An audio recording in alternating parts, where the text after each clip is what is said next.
May 27th. I would like to now call this meeting to order. Please all rise for the Pledge of Allegiance, led by Mr. Jake Fletcher. I pledge allegiance to the flag of the United States of America and to the republic for which it stands, one nation, under God, indivisible, with liberty and justice for all. Thank you, Mr. Fletcher. Madam Clerk, call the roll, please. Would you like to do that, or do you want us to? Okay. Perfect. Good evening. Councilmember Abel. Here. Councilmember Fletcher. Here. Councilmember Hills. Here. Councilmember Hoheimer. Here. Councilmember Nutter. Here. Councilmember Phillips. Here. And Mary Burrs. Here. Having a quorum, we will conduct business. We have now come down to item 3, which is the approval of the agenda, please. Madam Mayor, I make a motion that the agenda be approved as presented. Second. Motion made by Mr. Hills, second by Mr. Nutter. Any discussion? Seeing none, council, take your vote, please.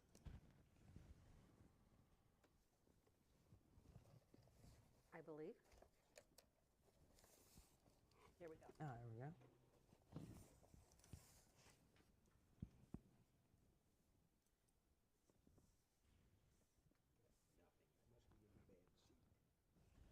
Uh-oh. Now you have to hit, once you vote, you have to hit save. I did. Perfect. Oh, didn't do it well enough. He doesn't have his vote. Didn't pop up the vote.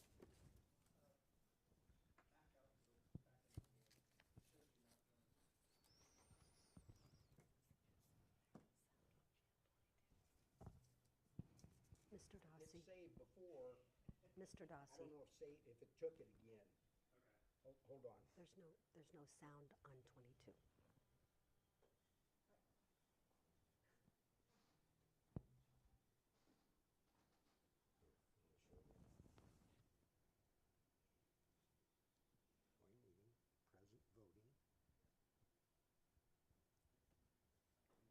Join meeting, present voting. You don't know if it saved it or not. Let's see.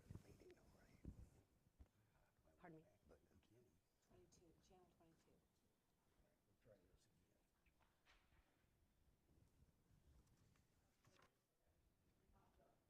again. It popped up this time. The voting didn't.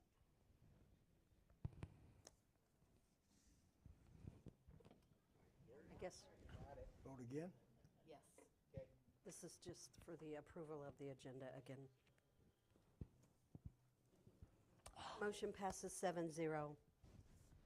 We have now come down for the approval of the minutes. Please, Chair would entertain a motion. Madam Mayor, I make a motion that the minutes from the regular city council meeting of April 28th and May 12th, 2025 be adopted. Second. Motion made by Mr. Hills, second by Ms. Hoheimer. Any discussion? Seeing none, council, take your vote, please.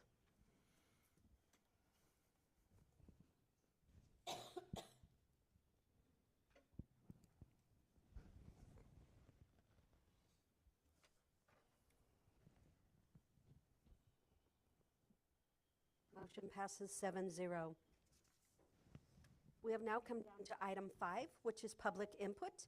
Anyone wishing to have their voice heard, please come to the podium. Make sure that the mic is on, and the floor is open.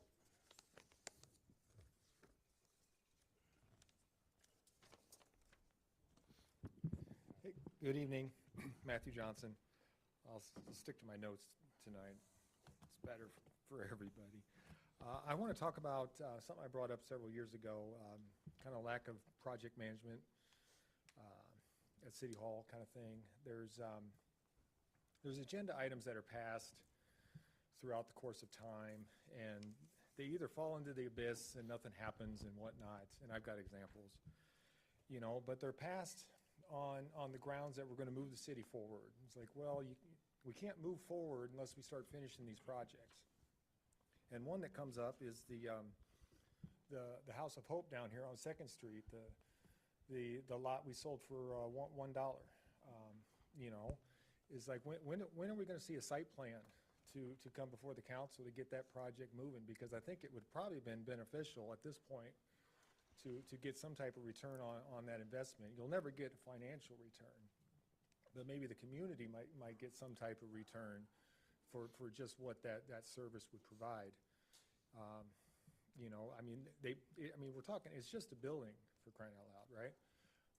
They might be trying to figure out the mathematical equation and figure out the roof line so that the Tazewell County used, so they didn't have to put in that underwater drainage system that typically required. Number two is the condominiums over here on that was passed, approved for over Velde and Parkway. When are we going to start seeing something there? Groundbreaking activity? I don't know if they have to come before a site plan, but they're condominiums. They're going to be built on a slab. There's already utilities out there, so it really isn't that difficult to start that project. You know, we were told it was going to bring in property, you know, taxes, right? Property taxes, but you can't do that unless you build it. And the third one is kind of timely, given the public input time from the last meeting. Is it looks like we're trying to do solar farms again. We went down that road before. Remember, 3-4 years ago, we were supposed to get one on Hannah Drive. That never happened. But this one's going to be different. And the reason it's going to be different is because you got a 5% utility tax sitting on our bill. And I only bring it up because of the guy spoke at the last meeting. He wants to save the city $52,000. That certainly is a good, nice number, you know. But you know, somebody needs to sit down and calculate the lost revenue associated with residents signing up and lowering their utility bill. You know, what's that number? That number is probably going to be significantly higher than $52,000. And I only bring that up is because then when the city starts looking at the lost revenue that tax was supposed to bring into because of the solar farm, the only recourse would be to increase that from 5 to 8%. And you shouldn't even entertain that discussion. You know, and in fact, at this point, I think because none of that money was earmarked to go to the roads like we were told it was supposed to go to, we should probably just repeal the thing altogether and get it off our bill. In light of my time left, there was a situation. I think we should probably just forego any type of cheerleading activity in regards to the splash pad. It didn't have a very good grand opening over the weekend.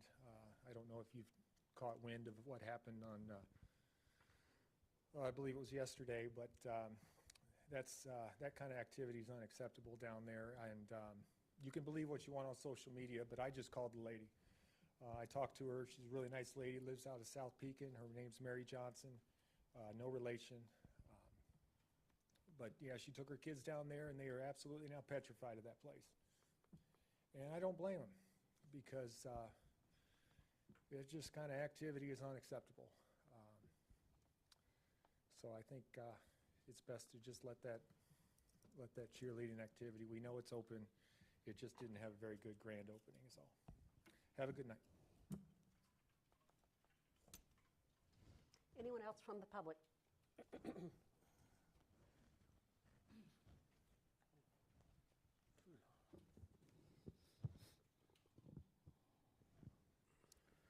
Good evening. I just have a couple questions, a few remarks, and I'll be on my way. First, Chief Reese, thank you for getting the flags up like you do every year. It's appreciated. Perform just like, you know, a Southsider should. It's appreciated, and a lot of people really dig that, so thank you. It's the whole city, but you forgot to state your name. I don't have to. So be it. I mean, I don't. Okay. So, to the new council members, welcome. Just remember, one time or another, you've stood here and you spoke upon deaf ears most of the time. So please take note, and when someone from the public's speaking, listen to what they have to say, and you'll know if it's legit or not. Some of you have come here, spoke, and things are still not taken care of. So just don't forget that one time or another you've stood here.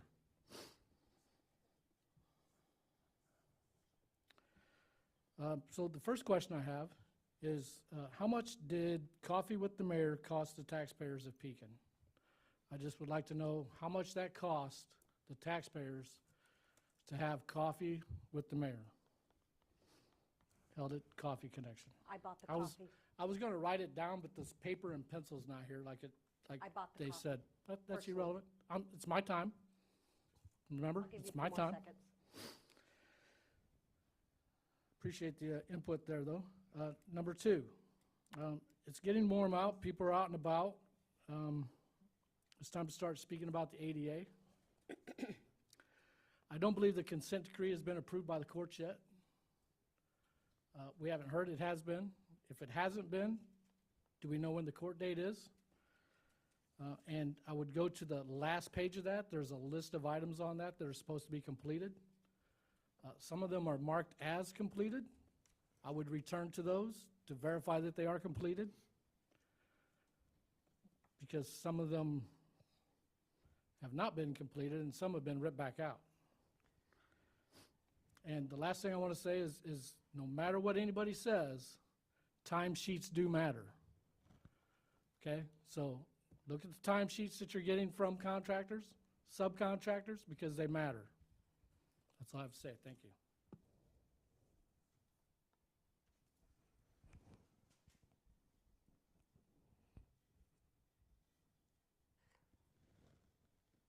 I'm going to give him an extra 5 minutes, or 5 seconds, excuse me.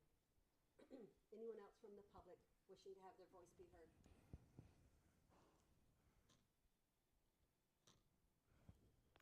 Seeing none, public input is now closed. We have now come down to consent agenda, which is item number 6. Chair would entertain a motion, please. Madam Mayor, I make a motion that the consent agenda be approved, which consists of the following items. 6.1, accounts payable paid proof list through May 16 of 2025. Financial reports from April 30th, 2025. Receive and file fiscal year 25-26 budget transfers for May 27, 2025. Receive and file quotes for strategic planning consulting. Receive and file appointment of Josh Ray to the Board of Trustees of the Firefighters Pension Fund. Resolution number 288-25/26, approving the mayor's annual appointments to various boards, commissions, and committees. 6.7, resolution number 289-25/26, providing the future naming of Brunswick Court within the Ludekin Farm property. 6.8, public notice, 30-day comment period and hearing for the City of Pekin 2025 to 2029 Community Development Block Grant Consolidated Plan and 2025 Annual Action Plan. 6.9, ordinance number 4300-25/26, amending Chapter 4, Article 3, Division 4 and Division 6 of the Pekin City Code regarding data centers and shooting ranges. 6.10, ordinance number 4301-25/26, approving a map amendment submitted by Ann McBride on behalf of Kroger from B1 Local Business to B3 General Business for the property located at 1607 Broadway Street. 6.11, ordinance number 4302-25/26, approving a map amendment submitted by the City of Pekin from B3 General Business to L1 Light Industrial for the vacant property located near the termination of Brinkman Drive, more specifically the parcel with ID number 04-04-23-400-005. 6.12, ordinance number 4303-25/26, approving a variance request submitted by the City of Pekin for the vacant property located near the termination of Brinkman Drive, more specifically the parcel with ID number 04-04-23 -400-005 to increase the maximum building height on the property to 220 feet. 6.13, resolution number 290-25/26, approving preliminary subdivision plat for a part of the east half of the southeast quarter of Section 23, Township 25 North, Range 3 west of the 3rd Principal Meridian, Tazewell County, Illinois. Property being subdivided is currently part of the PIN number 04-04-23-400-005. Second. That was a lot. Good job. Yeah. Motion made by Mr. Hilst and second by Ms. Phillips. Any comments, questions, or concerns of the consent agenda? I do, All right. after all that. I would like to make a request to pull 6.9 and 6.10 off that consent agenda and put it at the end of new business. So, Mr. Vasselli, I don't know that we have to put it at the end. Don't we turn right around and it can be one of the first two things we discuss? Or, Yes, I mean, obviously, the council member's point is well taken. It will come off, but it can come off. I know we had some questions with regards to numbering at one point in time. yeah, we did. And we can put it on at the end or the beginning. Yeah, we're gonna use the same numbers. But is the request necessarily to have it at the end or to have Do it you at want the it at beginning? the end, or do you want to start discussing it now? I have- Once we vote on the rest of this? I really don't have a preference as long as we just move it to new business. Yeah, So let's go ahead and do it shortly after we vote on this. sure. Is that correct? Yes, and Okay. obviously, just for the record, you do not need a second or a motion on that. Once a person has consent, has to have something off the consent agenda, it comes off the consent agenda for the new. So 6.9 and 6.10 are going to be the start of new business as 6.9 and 6.10. And do we have to put an A or a B or anything behind it? Okay. So now with that, we just take our vote on the rest. I'll make a motion to approve that consent agenda as amended. Oh, I thought you said we didn't have to. Oh, no, wait, are you talking about the overall consent agenda or the change as put forth in the consent agenda? The overall consent agenda needs to be approved. Yeah, there was a motion on that, Mr. Hills. Mr. Hills motioned it, Yeah, Ms. Phillips seconded it, but Right. then he wanted two pulled. Do we have Right. to do another? So after I pulled the two no, items. it's okay, they can come off. They come off and they go straight in. All right, so we just take our vote. Right, I get it. No, we're okay. We're okay. They come right off the new business based upon the unilateral action of Councilmember Hills pursuant to the Illinois Municipal Code. Okay. So seeing and hearing none other, council, take your vote.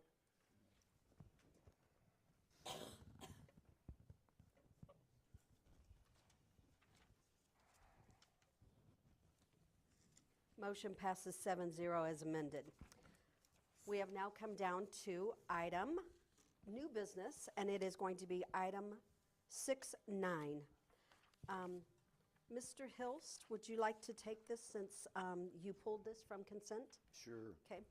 So I'm just trying to get a little bit more kind of clarification on this, since these are going to be what looks like changes to our code for zoning and what's included in those. So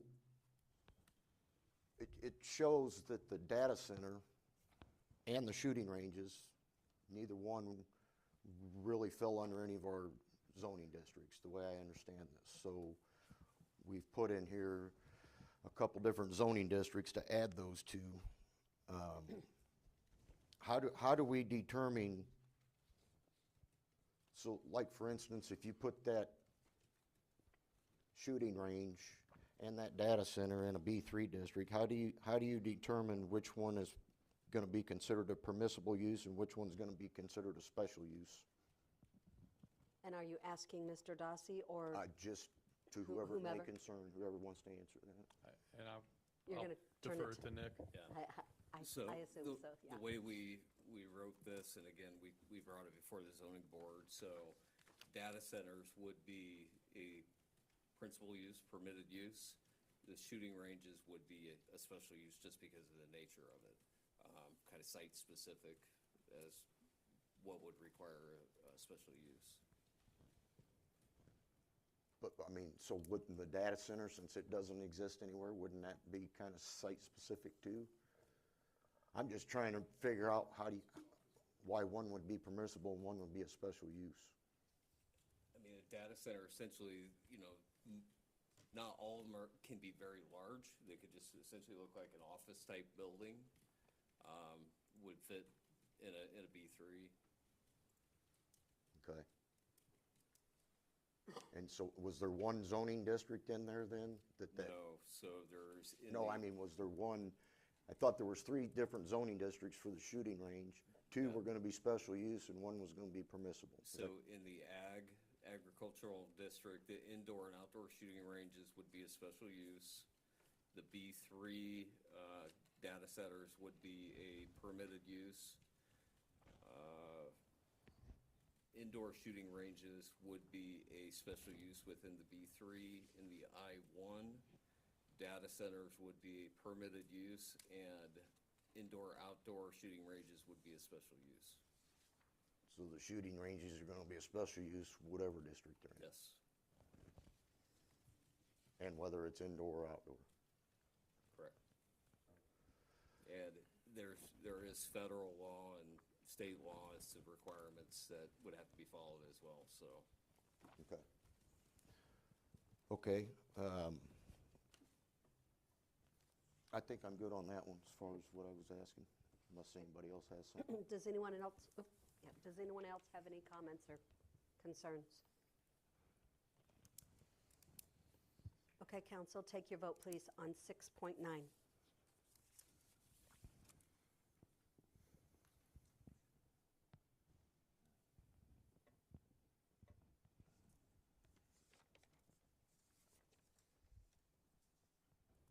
Motion passes 7-0. We have now come down to item 6, was it 10 that you also pulled? Mr. Hills, I'm going to let you take that as well, since you pulled it. Okay. Okay, so this one here, reading through it and the way I understand this one, so they're asking, or someone is asking on behalf of Kroger for another zoning change. And the only thing that I can find reading through this whole thing and understand for the reasoning on that zoning change is simply because they want to put gaming machines inside their grocery store. Is that pretty accurate? So the zoning change that this gal's asking for on behalf of Kroger, the way I interpret it when I read through it, really the only reason that request just came forward is so that they can put gaming machines in their grocery store. Is that correct? That is correct. Okay, and then I think I read somewhere where there was one individual from the public that showed up to that zoning board meeting that had a concern, and their concern was about how many gaming machines are going up around town. And then I think it said right behind that their concern was about how many gaming machines and not about the zoning change. But the way I look at that, if the primary and only reason for that zoning change is to put gaming machines in there, to me, that would all be one complaint. That'd be one and the same, but I don't agree with that myself, to be honest with you. That's just my own personal opinion. I don't like the fact we're gonna be changing zoning on a grocery store just so they can put gaming machines in there. I think there's language in there that talks about how that's gonna make that store more safe and efficient and so on and so forth. Just a formality language, it looked like to me, but I don't see the need for it, and I don't support this one. Mr. Dossi, would you like to let him know about the ones that we did visit and the people that actually came here and spoke to us? Yeah, I mean, this, and I was trying to clarify with Nick, I don't think that we voted on a zoning change previously. I think it was whether or not gaming would be allowed That's correct. in the grocery store establishment with what they were proposing at the time. I think it pertained to their liquor license. But we did do a field trip where we went to some grocery stores that had the gaming in it, and they were nice. They had restaurants, they had all kinds of different things. I think one of them was ice cream, and if council recollects, Councilmember Hoheimer was adamantly against it, and then did the field trip, came back and said, I could see this being successful within the community. So I just think a lot of people have that perception, and they haven't actually seen the other side of it, and I think that kind of changed some of the perceptions. At the end of the day, it's your guys' choice on what you want to do. Right. But we did do a field trip. We did go to some of the grocery stores where they had this available, and it was done in a nice fashion. Very It's not- tastefully done. It's not what I think a lot of people perceive it to be. Yeah, there's some gaming establishments, and I do recall back when I first started here in 2015, I was pulled in on the conversation, and I had concerns at that time about all the video gaming and everything. And, you know, at the time, the chamber director came in, and they felt that, you know, it's survival of the fittest from a business perspective. So, you know, that's where things are at. But if we have an opportunity to allow Kroger to grow their business and change some of their format, that was part of what we had discussed back when they had that with the liquor licensing, and they went up and we did the field trip. So it's just trying to let them have a little bit of edge on the competition, and, you know, and the same thing, you know, we did the same thing with the liquor out in the parking lot with Value Check, where they are doing the tastings and the samplings. We let them kind of go outside what that scope was to just give them, you know, let them do something different to bring in more business. So, you know, that's just something to take into consideration, but ultimately it's your choice on what you choose to do. So if it did, theoretically, that this gets approved, are those machines going in to where their current liquor store is? No. They're So building a brand-new room somewhere we in there? do have plans that we're sitting on right now until this, you know, if this gets approved, we would then review it. So it would be in the vicinity of liquor store, Vicinity of what? in the vicinity of the liquor store. But there's walls and stuff. I mean, the ones that we visited. Correct. It's like just not just out in the open for everything. That's correct. Yeah. And it So it really won't be was. required to have a exit door to the outside? It's gonna be more like in the center of the store? No, it's gonna be right by the liquor store. Which is right in front. Did you hear that? Right by the liquor But store. I mean, will you have to walk into the actual grocery store to get to it? Or will it have a separate exit and entrance? I haven't really looked at the plans Okay. yet. The because- store That's that we fine, I'm just visited curious. did. Shouldn't The need store one. we did have, it had its separate The entrance. store we visited up north had its own door in the front of the store. It had a door that would go right into, and there were 3 machines on each side facing outward. And, I mean, they had There was a little fire pit, they had ice cream parlor, coffee shop. all kinds of food you could buy and sit down and eat. It's really nice. It brings business in. So, Yes. as it sits right now too, the other grocery stores within town could go ahead and have video gaming if they get the proper liquor license, which 2 other grocery stores have already started that process. Okay. Having- I think Mr. Abel had something Go first. ahead, to isn't say. Kroger rolling this out statewide? Oh, yeah, we visited. in- Right, I mean, I'm yeah. just saying, it's just not Pekin or Central Illinois. yeah. So I would think the other ones would be right behind them. Yeah, oh, yeah. Mr. Nutter, So Nick, during that meeting, so all the grocery stores will, if this passes, will all be B3. I believe so. Value Yes. Check, Schnucks, Walmart, everybody. Yes. So that will allow them to apply, like you said, we've already got some, to do that, Correct. along with Kroger's. Okay? and this is the only thing we're voting on is rezoning. It has nothing to do with video gaming as it stands, because what went to ZBA was rezoning only. Correct. Okay, all right. Ms. Phillips? Just to clarify, so to follow up on Mr. Nutter's question, right now Kroger's is the only grocery store in town that's not in a B3 already? Did I understand that correctly? I believe so, to the best of my knowledge. Yeah. Thank you. Any other questions, comments, or concerns on 6.10? Seeing none, council, take your vote, please.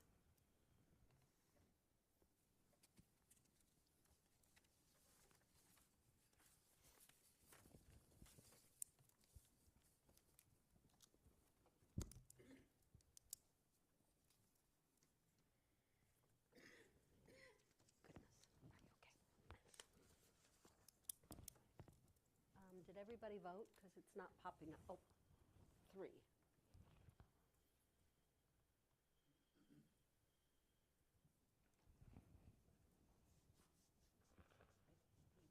Yeah. Motion passes 6-1. We have now come down to, still in new business, 7.1. Chair would entertain a motion, please.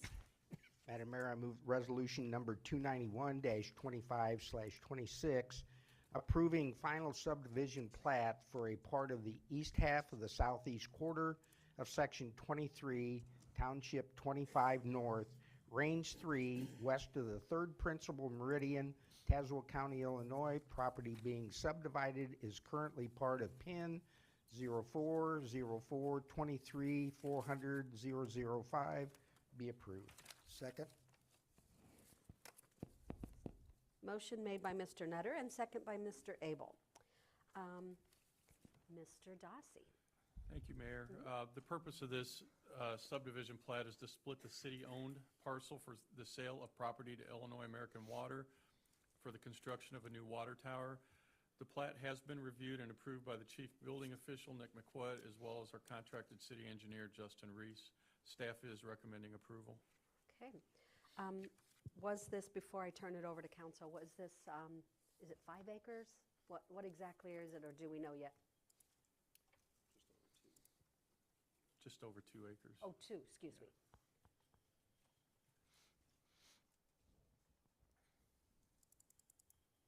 And with the new water tower, that's going to improve water pressure out on the north side. My understanding, Yeah. yes. Okay.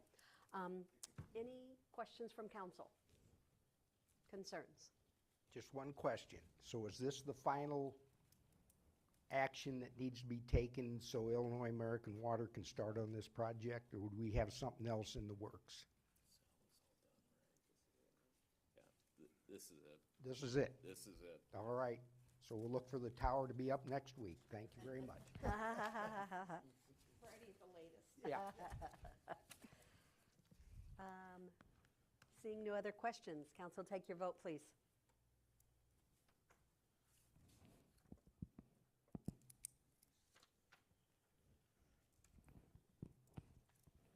Motion passes 7-0.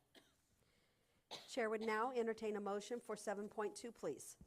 Yes, Madam Mayor, I moved ordinance number 4304-25/26, providing for and approving the First Amendment to the Pekin Court Street Tax Increment Financing District redevelopment project area plan and projects be approved. Motion made by Mr. Nutter and second by Ms. Hoheimer. Mr. Dossi. Thank you, Mayor. With the 2 new city council members, Jacob and Klein prepared the attached ordinance to have the properties they own removed from the TIF districts at their request. This is required if the council members would like to participate in TIF votes in the future. Okay. And Mr. Vaselli or Josh can answer any questions. So do you want to say anything, or you're good? I've talked to staff, so Yep. I'm fine. Okay. You're good? I just wanted to say that because this affects us personally, we're not allowed to vote on this particular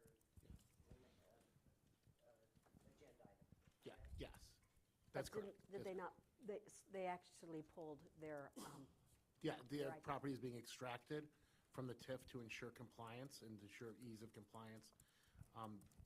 And so, no, we should abstain from this matter if you are an affected member, meaning Councilmember Phillips and Councilmember Fletcher. And I want to thank them both for their I do patience in too. this process. It is a nuanced process and is terribly written by the state of Illinois, but it is one that we're going to handle tonight so then they can go forward.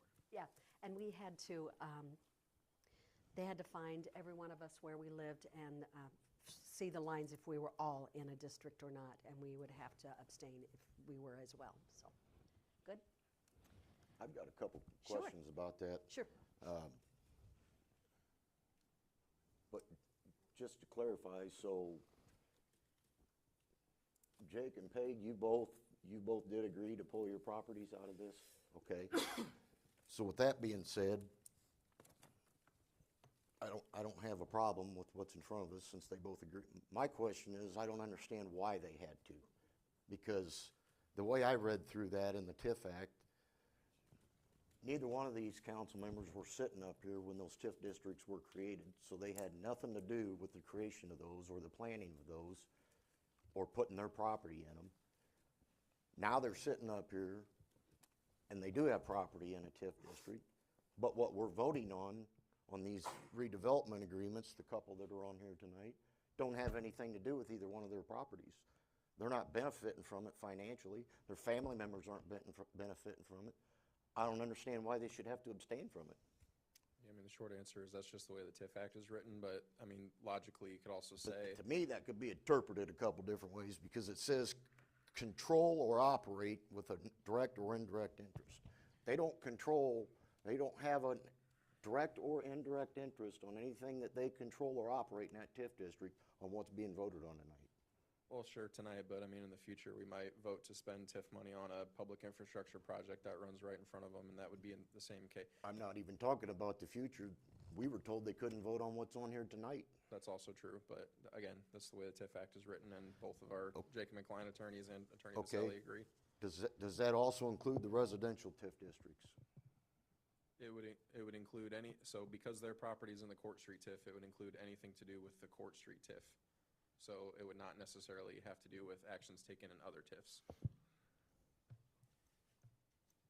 But yes, if they owned a home that was in a residential TIF, they would also Anything have to to have do this within a removed. Court Street TIF district, but it's interesting tonight, we've got one where it's in one district but being paid out of another district. Yeah, and I confirmed with Jacob and Klein, they would also have needed to recuse themselves from that because the property is in the Court Street TIF. Oh, great, that's good, thank you.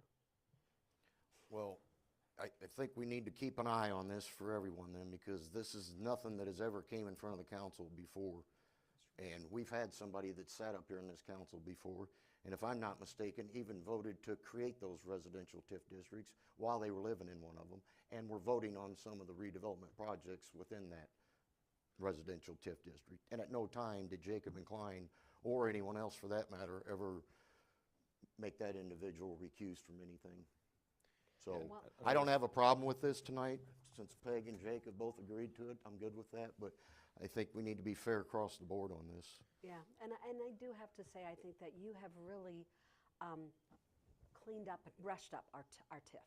Well, I mean, That's about the Jacob and easiest I Klein can reached say. out to me about this after the Did they? election, so Okay. Yeah. just good for them. But one other thing they wanted me to mention is that the TIF Act also requires if any council member or certain officers of staff, including myself, Mr. Dossi, if any of us are going to acquire property that's in a TIF, we need to make that known, and that TIF either needs to be removed or we would have to recuse ourselves from all TIF activity just the same. So just keep that in mind, please, everybody. So tonight, Mr. Fletcher and Ms. Phillips have to abstain. I do have a Just this question. item. Go right Not ahead. really a question, but, so I did, Mr. Ray and myself had quite a few messages back and forth to make sure everything I understood and he understood. 2 of the 3 properties that are mine on this issue are sold on contract. They will close in November. So my buyer, who runs a business in one of these parcels, will want back in the TIF district. So I have let him know that, will he have to come to you guys will there be some paperwork involved? That will need to be put back into the TIF district for him in his future business. Okay, Yes, there's a process for that that will follow, and it will, again, take city council action. okay. Is that good? And Mayor, just to be clear, they only have to abstain from this vote. They can vote on the other items tonight. Okay. Thank you for clarifying that.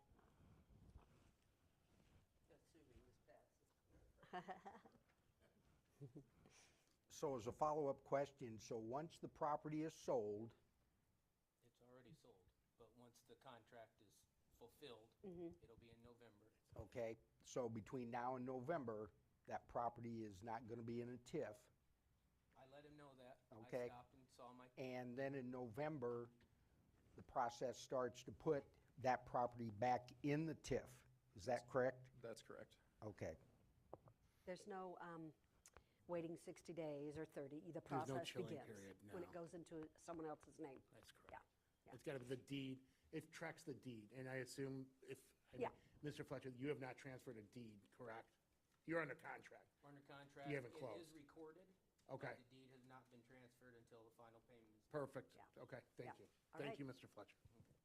Okay. Council, take your vote.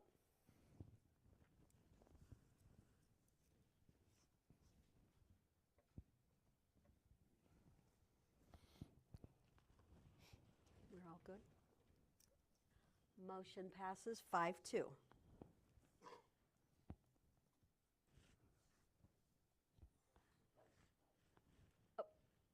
Oh, 5-0 because 2 abstained. I My apologize. fault, Mayor, Yeah, sorry. Yeah, I apologize.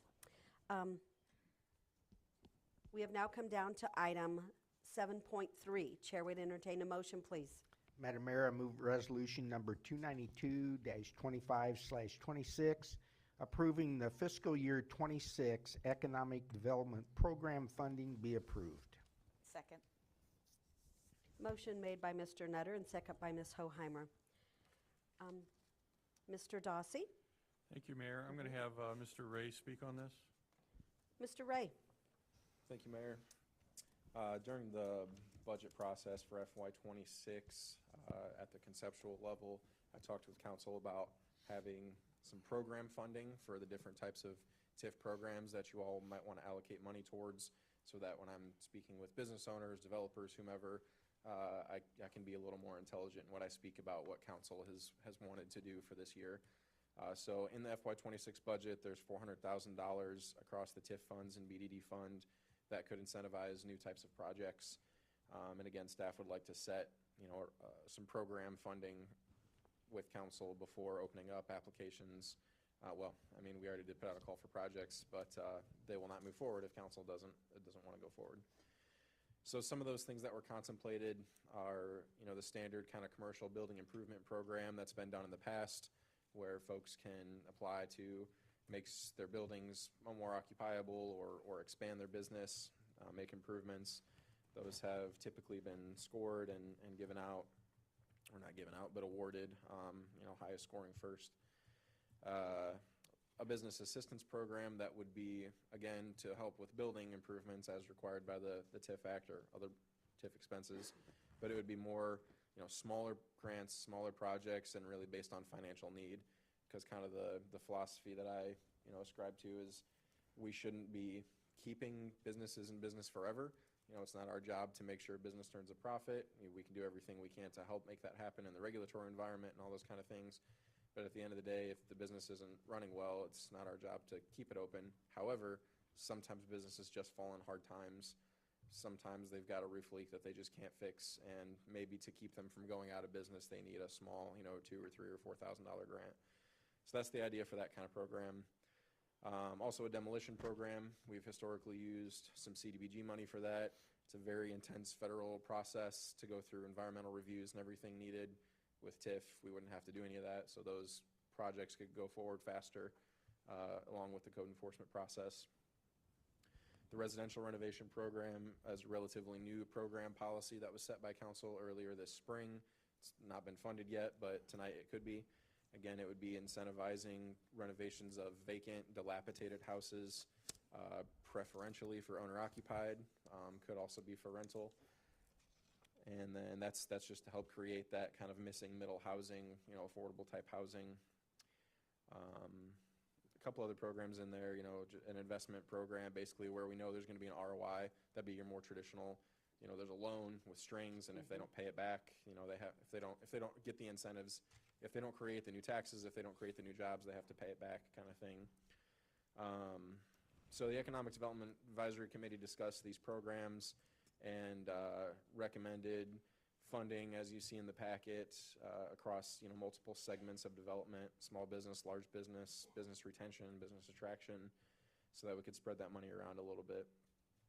So EDAC and staff's recommendations are reflected in the resolution.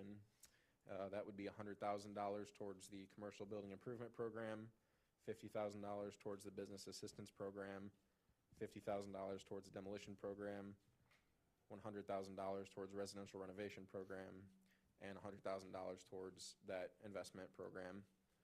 Happy to take any questions, happy to get council feedback. If you have ideas for different programs, or if you want to see the money allocated differently, let's talk about it. It's opened up to council. Any questions? Mr. Fletcher? So each one of these projects that comes forward for funding, do they come to us for approval, or will you be able to make the? No, the state law, the TIF Act requires that all redevelopment agreements are passed by the corporate authority. Even if So whether it's somebody comes in for a small? Yep. Okay. Whether it's $100 or $100,000 or $1 billion, it all has to come before council. Well, I think that's fair.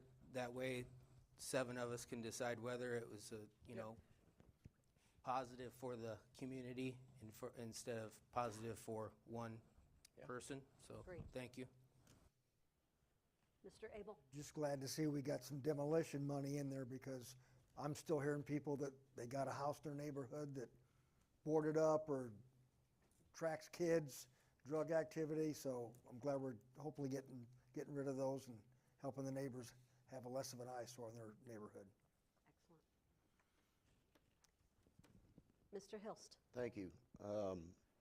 So under section 2, where it's got all those different line items on how to allocate this $400,000, I'd like to make a motion to amend that. And I'd like to see $100,000 of that allocated for maintenance and building upgrades down at the Derby Street Fire Station. And I'd like to see the other $300,000 allocated for the construction of Derby Street.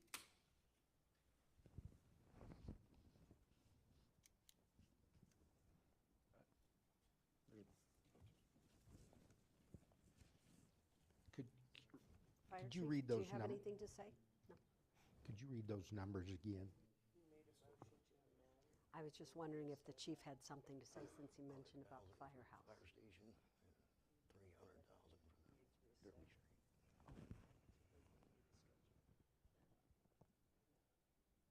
I don't know that we got a second. I'm sorry.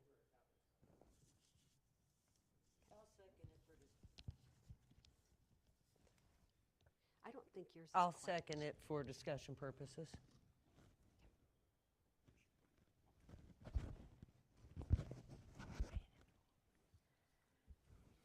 I don't think $100,000 would help that fire station.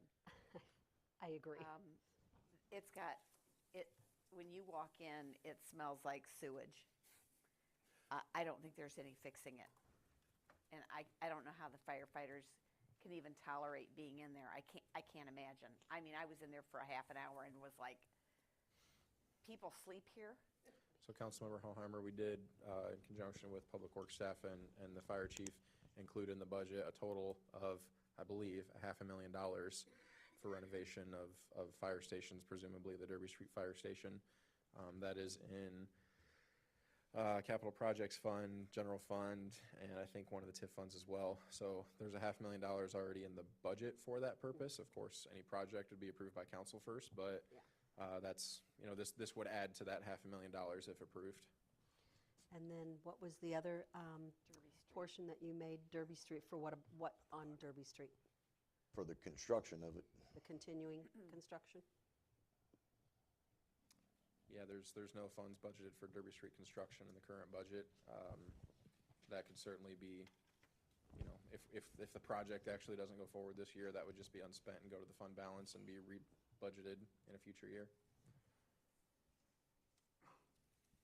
And that amount of money would be a drop in the bucket, considering, I believe the overall cost is estimated at $12 million, and we are working with IDOT on We a are. grant right now for that, which could potentially move that up, but we are slated, I think, for the fiscal '27 budget. Construction, I think, was gonna start in fiscal '29. Yeah, I mean, as prioritized currently.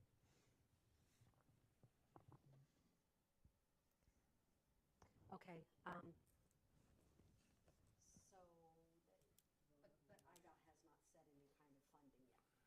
No, they Yeah. just released that grant Yeah. with what the totals are. We've had conversation with them. We've talked with our lobbyist, and we're submitting for the grant to allocation on it. And they've been working with us on what to ask for and how much, Oh, and very typically nice. what the grants are Yeah. going for. So, you know, it's going to be a little time before we hear, but we're hoping we hear sooner than later. Yeah, very good. Well, I know there's certain things that will, for lack of better terms, give you higher points to bring grant money to you quicker. So with Simon and yourself working with IDOT, that will be a tremendous help to get things allocated for Derby Street. It's like we said, we haven't forgotten about it by no means. I'd love to see it done tomorrow, but it won't be happening tomorrow. So now what is on the floor? On the floor is the amendment that is proffered by Councilmember Hilst, seconded by Councilmember Phillips, to amend the budget, the internal budget. And that is our initial vote if we are amending that internal budget that was brought before per Councilmember Hilst. So what would 300,000 start on Derby? Simon? Maybe? Mr. Grimm? And, am I on? Yeah. 300,000 outside of the whole scope of completely redoing the remaining phase of Derby. I mean, obviously, there's a little bit of engineering fees that are left to cover. And they would do that plus a little bit more, but if we're looking at that piece, not a whole lot for the overall project. But it could do engineering. For sure, yeah. Okay. I mean, Councilmember Hilst's motion was for construction specifically, I think. Oh, Yeah, this isn't going to put shovel in ground. No. Well, you got construction engineering. Engineering always comes along with the construction project. There we go. But I'm just making it clear that Okay. it's not going to put the shovel in And the ground. I realize it's not gonna complete the entire project by any means, that's Yeah. not what I meant. But Yeah. at least we can start some sort of a kitty down there where we got some money in it, because even if we do eventually get a grant someday, we're gonna have to have some sort of funding service to pay that grant back, because we're not gonna get the whole entire grant. We're gonna have, a portion of that will be the city's responsibility, 10%, 20, whatever it may be, but, so at least we'd have some money out there somewhere that we're saving for that particular purpose. We haven't saved any for it, to my knowledge, but. I really don't have a problem with putting it towards those. What about the rest of the council?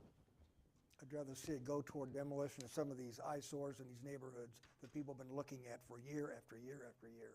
$300,000, if you could say, oh, we'll get a block done from 8th to Jansen or something like that, that'd be one thing. This won't do it. Okay. And we hear, at least I do, people all the time saying, I'm tired of looking at that house. Yeah, okay. Police are there all the time. The inspections are there all the time. So every neighborhood's I got have to one. agree on that. and I would really love to see the residential renovation program. That's gonna, I think that's big. Huge. It's gonna be for people that want to own a home, want to buy a home, want to fix up a home. They can afford to buy one. Okay. Any other council? Yes. Mr. Nutter? I'm going to divert the Derby Street thing first to the fire chief. We got $500,000 in there for Derby Street Station.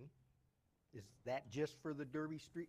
It's for all the renovations in the firehouses, is that correct? It's for any known problem that we have right now, garage doors, concrete issues, anything like that at all three. But So- the majority, with it coming out of a funding through a TIF, some of it is directly allocated to specific stations. Like Derby Street. Correct. So what would $100,000 more do for you?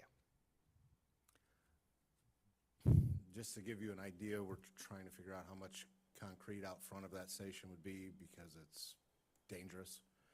It's It looking like is. it's gonna be $50,000 or $60,000 for Okay. concrete. So now I'm gonna go to Derby Street. Do we have a plan for Derby Street for, what is it, chip sealing? Is that what the project was gonna be? Spray patch. Spray and patch. grinding the joints. Yep. So moving forward, since we haven't talked about a road construction plan or whatever, is that in the works, part of a plan to do that spray patch and grind? Yes, so the Derby Street, the section that remains in asphalt, once we get through a couple other sections, we're gonna go through, grind down the humps and then spray patch. It's not gonna be glass smooth, but it will help to reduce some of the larger bumps and kind of get us a bridging solution until we're to the point to where we can completely finish the job. So where's that funding coming from? Do you That- know yet? It's all within the current budget for street works, because it'll be done internal with the street department. Like we did for Broadway, what, 2 years ago to Band-Aid it? Or 3 years ago, maybe it was. And, yeah. Never mind, I was going to talk about Broadway a little bit, but okay. Well, one other thing. Yeah, With I- all these things, Josh, I tried to scan through the budget. All these aren't in the budget somewhere, are they? Listed as an individual item like investment program or No. anything like that? No, so the demolition one would be separate. That one's in, It's in a couple it's in different one of them. places. And then the others would all just be under developer agreement payments. So the 400K is what is available across those funds after we've accounted for the obligations we've already got from prior year TIF agreements. So I mean, I can pull up my, more detailed than the budget kind of notes if you'd like to know in my mind what I'm thinking. Okay. Bear with me, I'm trying to get back to the page I was on. He's looking up something too, so take your time.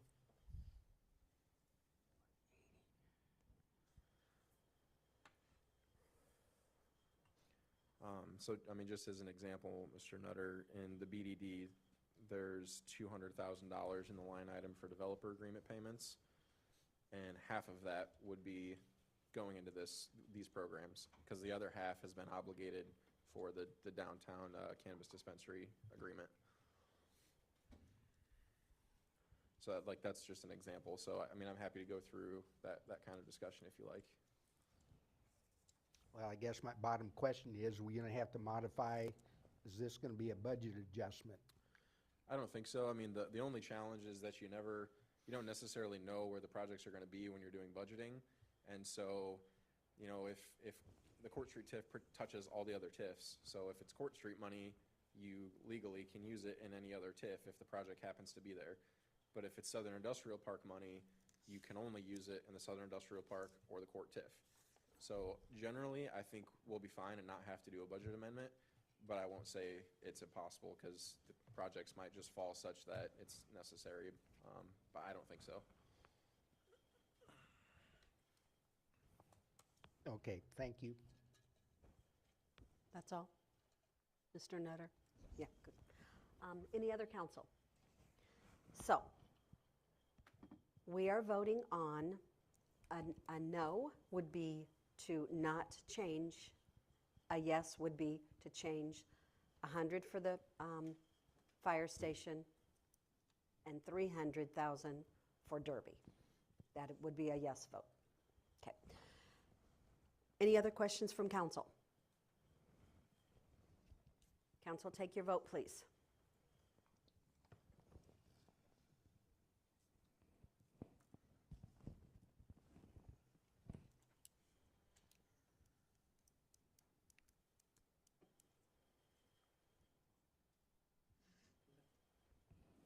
Motion failed 2-5.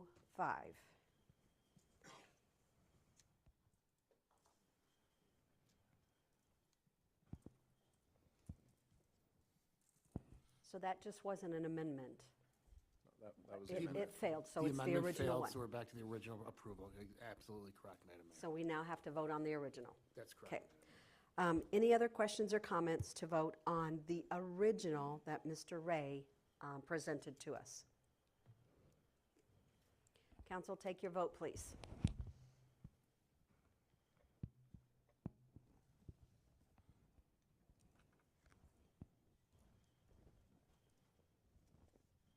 Motion passes 5-2.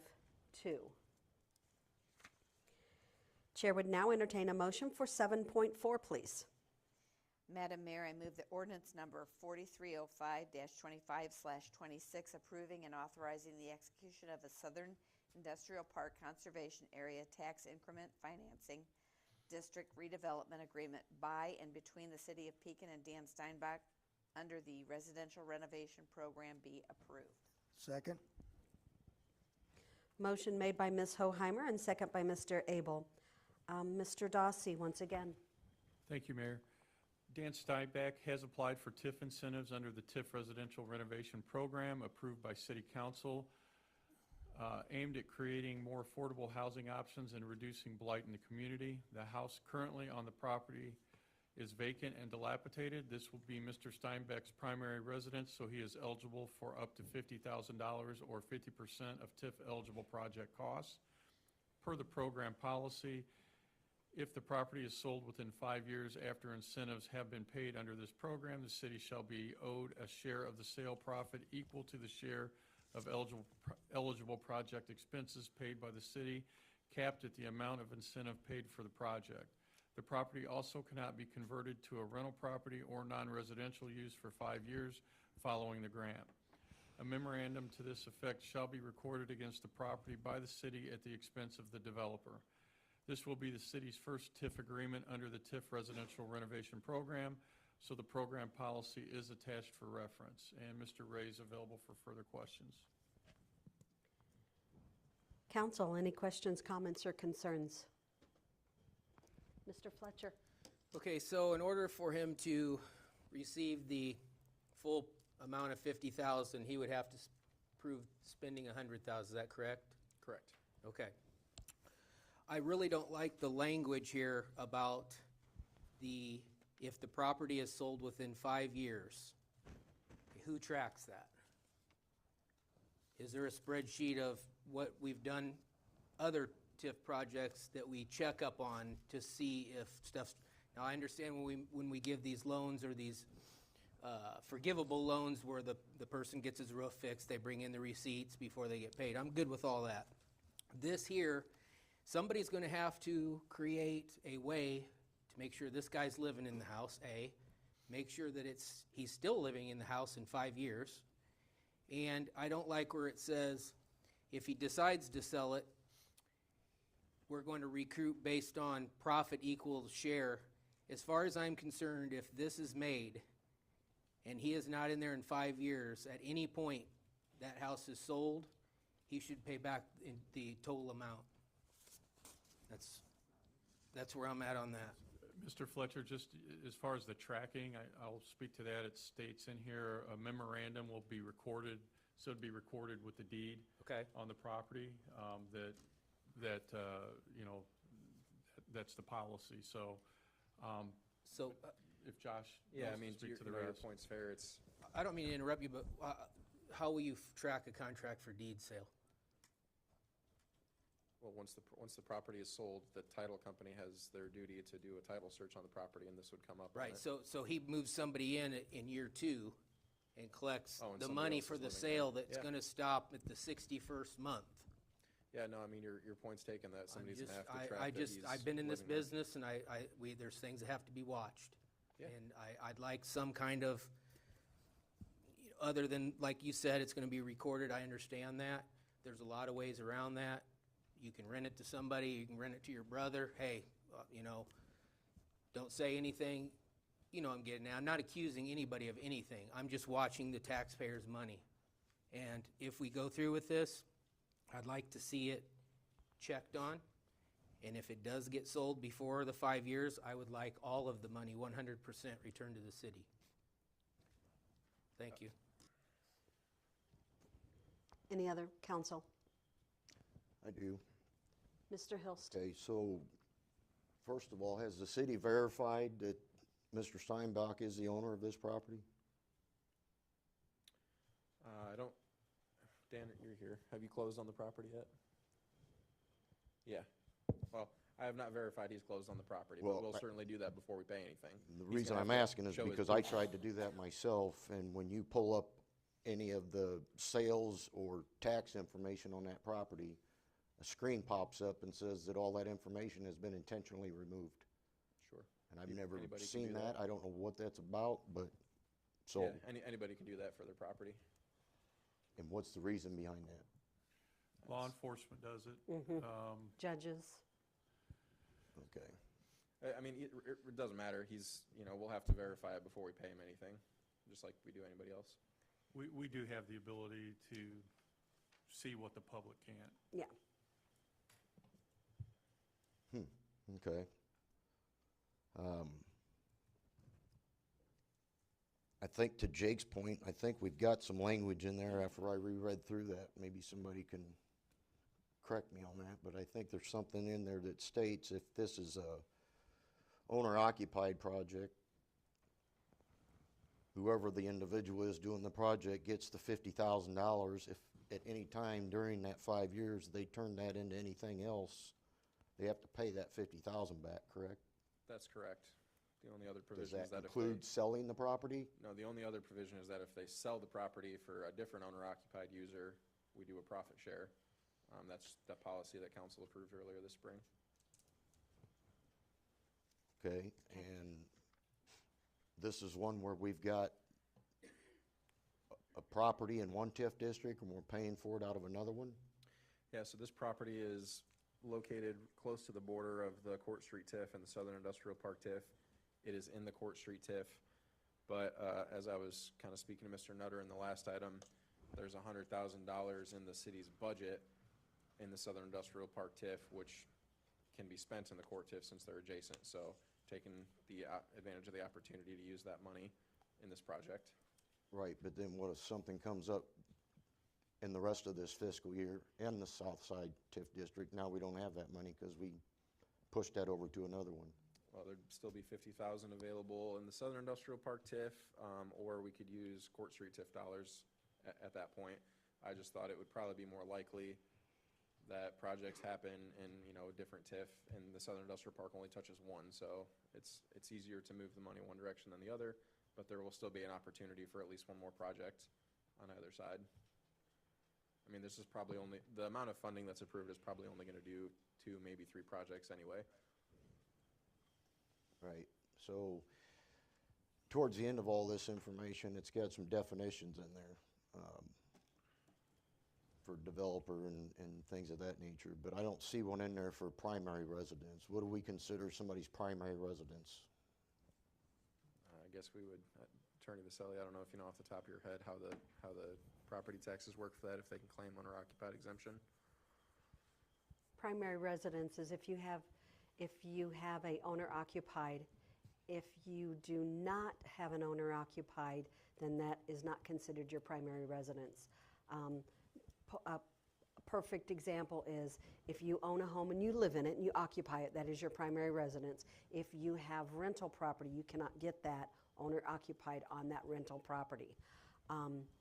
So I get yeah. all that, but I'm talking specifically because to your point, Mary, that is, you're exactly right, that's the way it should be. Correct. But you can look up a lot of people's names in that tax assessor site that own multiple houses, and they're getting that owner-occupied tax exemption on more than one of them. And I'm not saying that's a city's issue, that we have to correct that. I think that's probably the township assessors. It is. But, yeah, there's people getting away with that all over. But also, too, it depends on when you're selling the home in the middle of a year, if that continues on until the next January 1st. So that's part of the issue, is the time of year that it is sold. But yes, people can maneuver around certain things. Right. I was just kind of hitting on this whole project definition type of thing. Because, you know, like I said, you could, person could own 2 or 3 houses in their name, and if, how do you determine which one's their primary location for this particular project when you look that up? I mean, if it hasn't been registered as, just like Jake was hitting on earlier, you could just tell your brother to move in there and pay me X amount of money a month for that, and it'll still show up under your name as the owner. If I may, it only takes one person to do that, and the program is done. We can close it. One person tries to pull one over, and they're going to spoil it for everyone. Well, that's a very good point. Yes, Mr. Fletcher. I want to Or were you reiterate, done? I want to go back and say, when I ran, this was one of the things I was for. The dilapidated houses around Yeah. the area, I want them fixed up. I do too. I'm in favor of it, but I want it done right, and I want it done fairly to the taxpayers. Demolition of houses, great, get rid of them. You know, they look bad, the eyesore, so on. And this, I went down and looked at the house, and you know, $100,000 spent on that's going to be a pretty nice house down in that area, and I'm not against that. I just want rules in place and checks and balances, I guess you would say. So, Mr. But I do like like you said, finding abuse, and I would vote for the program to be ended. Yeah. Are you good with kind of rewording something, or are you, with how it is worded, are the questions and concerns that these two both have good with that? Yeah, I mean, I think how it's worded, it's fine. It's just going to be a matter of enforcement. Okay. And, you know, staff checking on it, and that's, you know, your oversight and our job to, Yeah. to do those things. Yeah. And I'm not going to say we're perfect, we're not, but if we find out that if the agreement's being violated, we'll call them on it. Okay. And just to clarify real quick, Okay. before this is voted on, so there will be no reimbursements whatsoever until the individual gets an occupancy permit to move in, correct? That's correct. That's when the project's completed, Okay. and they have proved that they have spent at least $100,000 in this case. Ms. Phillips? I have a concern in the same area of the contract on Section C, Incentives 3A. The agreement says if the property is sold within 5 years after incentives have been paid under the program, the city shall be owed a share of the sale profit equal to the share of eligible project expenses paid by the city, capped at the amount of incentives paid for the project. And I understand that sale profit is not defined anywhere in the contract. That's correct. My concern is that the devil's always in the definition on words like profit. They'll say, well, I bought the lot for $50,000, I spent $150,000 on it, it's $200,000. We give them $50,000 towards that $200,000 because we capped it at 50. And then it sells for less than that. Are they including the $50,000 we reimburse them in their cost basis? That's the concern is that I don't want to end up in court arguing about how you define the sales profit. Yeah, that's fair. And again, there is a level of if it becomes a problem, we can end the program or deal with it. But to your point, you know, we can, if you'd like to bring a definition to the policy, and we can include it in this agreement too. My intention was that it would just be, you know, kind of common law. You know, if there's no definition, it reverts back to whatever the common legal definition is of profit equals, you know, sale minus purchase. Minus cost, but we paid part of that cost, so. Well, no, sale of property minus purchase of property. So if the sale of property is $250 and they purchase it for $50, it'd be a $200. No, because you have to add in the improvements that you did to get to the cost. See, we've already got a discrepancy. So, yeah, Bob's nodding with me that the cost would include the improvements. Yeah, I mean, we can include a definition right now if you want to whip one up. So Or in if the attorney does. essence, what if it's a loss? Then we're out of it.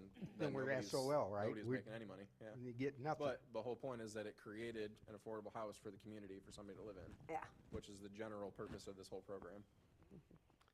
It's This will be trying a to good help with the test. blighted areas. This will be a good test. Mr. Vasselli, do you agree that we should have a definition of sale profit? I see no objection with adding a definition of the sale profit. We could also put that in the memorandum. I don't believe that that is. When Jacob and Klein sent this over, I don't think the memorandum is it drafted? No. We could put it in the, we could put the definition of profit in the, or a synonym to profit in the memorandum, which to me is the better place for it, to be honest with you, because that runs with the land. And then that is actually, not that we're all not going to be here in 5 years, but whoever's looking at this in 5 years will be able to look at this as it was recorded when this is a successful program. So we will add a definition of profit in accordance with the statements made here tonight. Well, I mean, what definition would you like? Would you like it how you described, which I think is totally fair, or, I'm not saying my definition is correct off the top of my head, so. Well, thank you for that. I would say that that is the kind of thing that Mr. Grogan and Mr. Vasselli should put in because, like I said, I know from tax accounting Sure. that that word is subject to all of the definitions of what goes in it. And I'd prefer that we not try to make it up, the language up on the queue here. Okay. We will include an appropriate definition. How about that? Thank you. And I think it is, Exhibit 1 shades on that, but it does not flesh it out to the extent that you're looking for, I believe, council member. So can we go ahead and vote, or is this to amend it? We could vote with the instructions to council, myself, from council to council, and Mr. Grogan to develop a operational definition in the memorandum. Is that good? Okay, Does that work for everybody? okay. I've got a couple questions. Oh, Everybody's Mr. Nutter, I'm finished. sorry. No, you're okay. You're fine. So in this application and all the language that's in there that says that the application wouldn't start till June. So first of all, do you have a TIF application, and should it have been included in the packet? We've never included the applications in the packet in the past, but if that's something you Oh, don't yes, like. we have. Oh, yes, we have. At least All not of since them. I've been here, so Well, apologies. prior to you, yes, they have. So, Is that something you want to see? yeah, just asking. absolutely. Okay. It's a document, and the question about June, The question about June, yeah, so I corrected myself when I spoke, but not in the agreement. So the residential renovation program call for projects has been out for at least a week, if not more. I've gotten 4 inquiries. 3 of them have not been eligible projects because it's just folks that thought that they could, get their windows replaced or something. So Mr. Steinbach's been the only eligible application thus far. And we're taking them on a rolling basis, so if more come in, we'll bring them forward. And by all means, if council wants to see the applications, we'll include them in the packet. I think we'll just redact some personal information, and that'll be fine. I agree, because maybe there's something in there that we need to see or would like to see, or tell us how many applications you got. You only got one that's approved, give us the approved one. Sure. I'm flexible with that, but we have had those in the past, and unfortunately, that was prior to you, so. Okay. No problem. Okay. With no other questions, council, take your vote, please.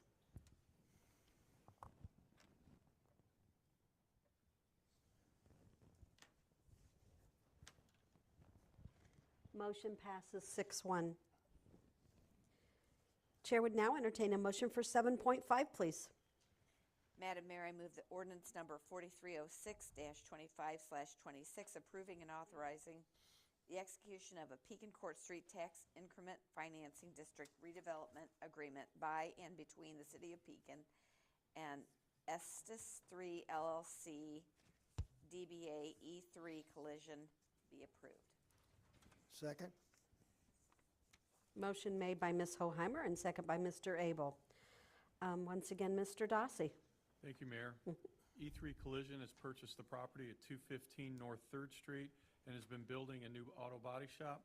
They are requesting TIF assistance through tax rebates to be reimbursed for eligible expenses totaling $824,000.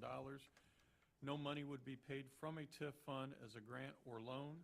Rather, the property taxes will be increased due to the development. E3 will pay the higher property taxes each year, and the city will write a check to E3 each year for 50% of the increase in taxes for up to 10 years or until they are reimbursed the full amount.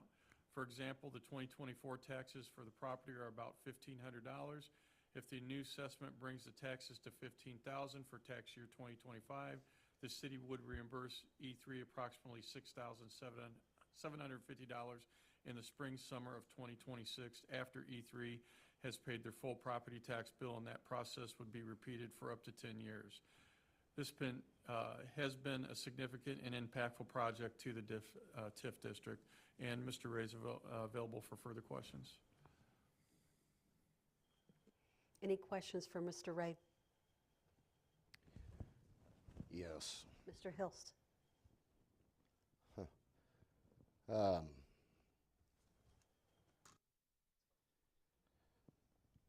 I don't even know where to start on this one, but, so this business, regardless of what type of impact they've had to this TIF district, they've been up and operating for about a year now, I believe. That's not correct, sir. Huh? No, maybe a couple months at that. We just issued the CO within the last couple months.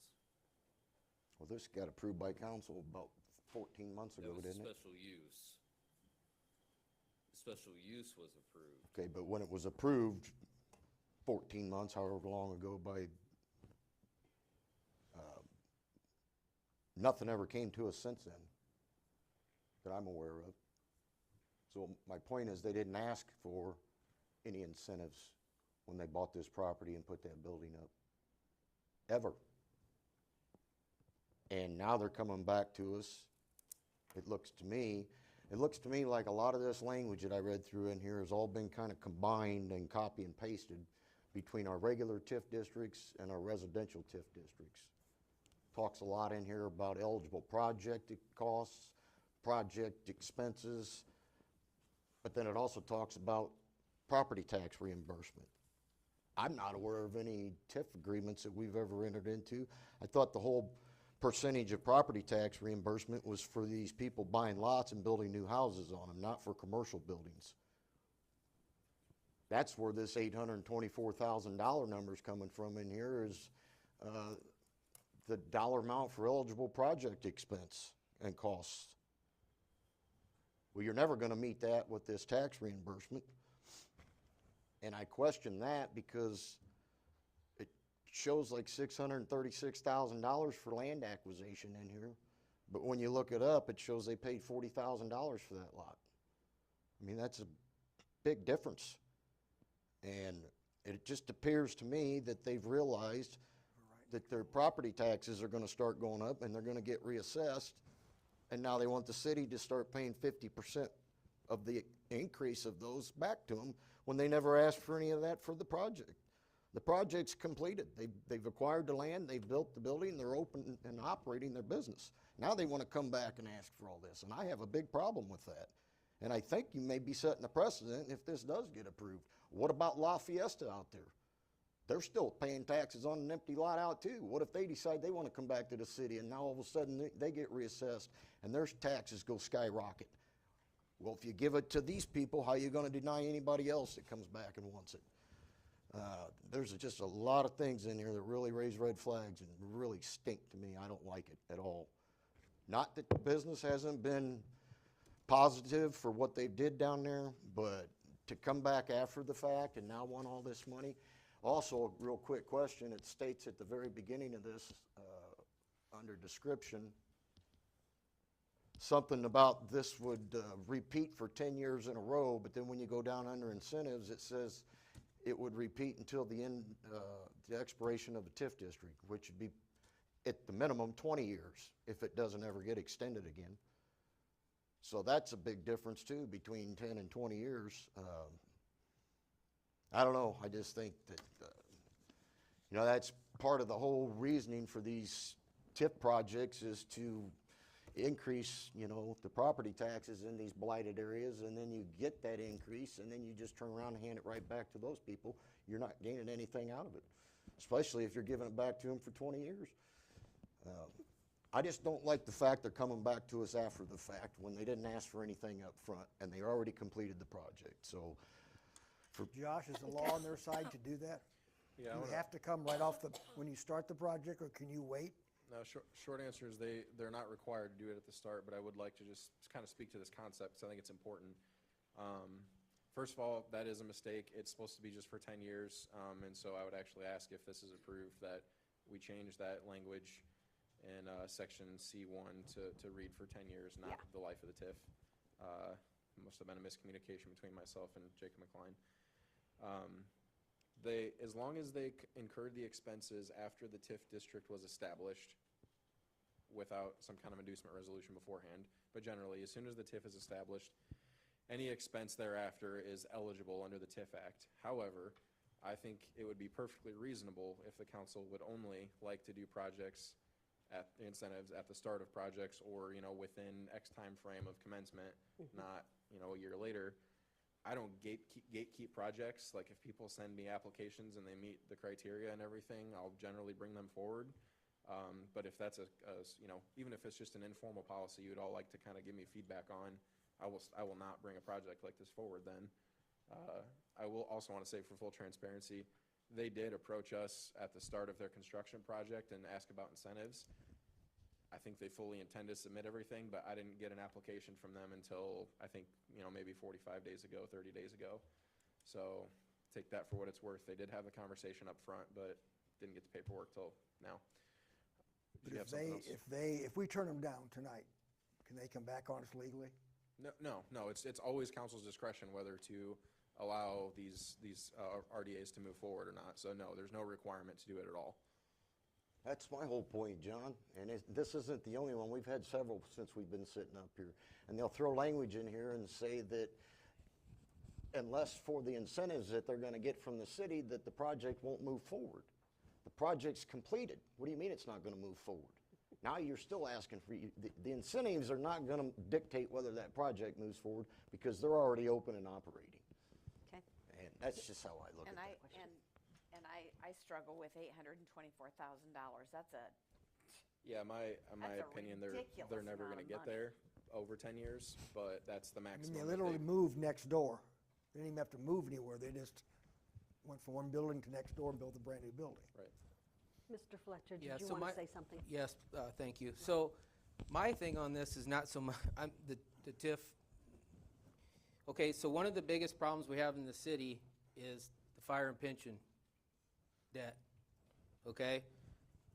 If this goes through, you're giving half of their property tax payment per year back to them that would go to the fire and pension, That's police pension. Not quite right, sir. It's not right? No. Can you correct that?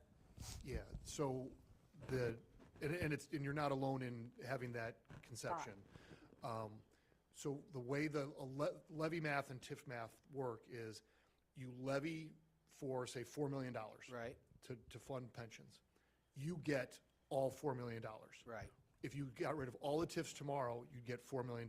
If you have the entire city in a TIF, you'd still get the $4 million, and then you'd get millions of dollars in TIF money on top of your levy. Right, that stays level and the appreciation Correct. goes into the TIF.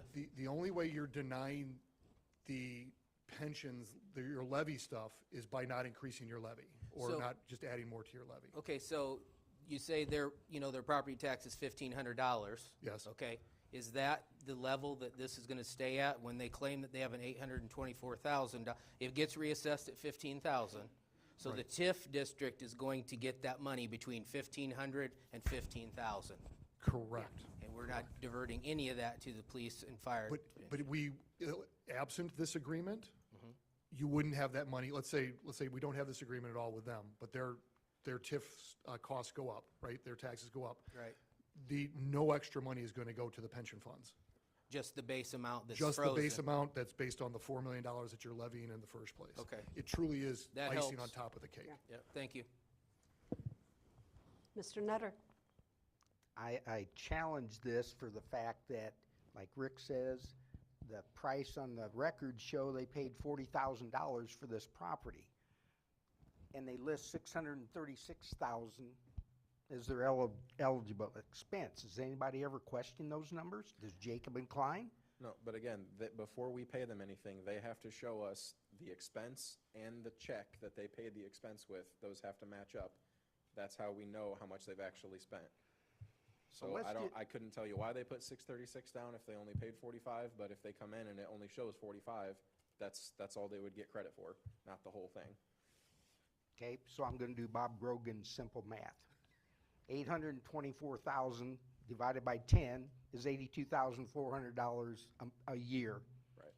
There is no way that property is gonna be assessed at that much money, Nope. period. No. So I'm So, just not, I I'm guess I not don't in understand your favor of point then, this 'cause at all. It's capped.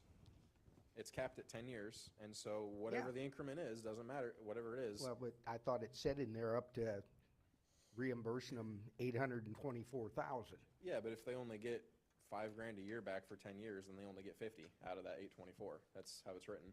Well, we build a hybrid plan here.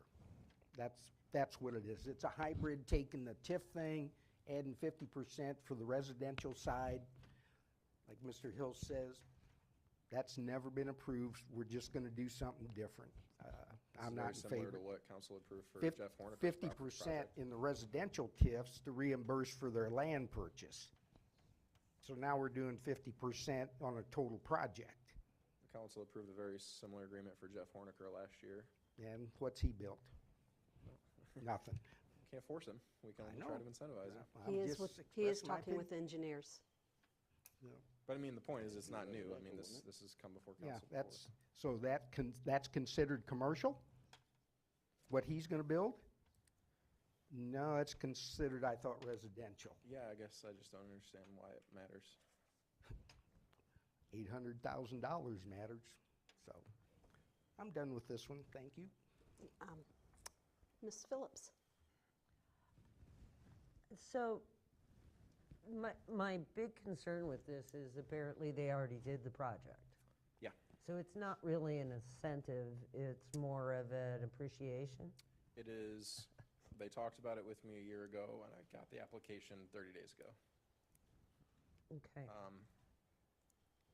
Again, I would like to say, I suspect that the project cost land acquisition, they included the building cost in that, because nothing else makes sense on the Right, numbers. and new vertical construction is not an eligible expense. For TIF.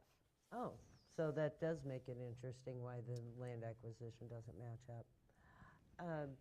So if we don't approve this, their property taxes go up.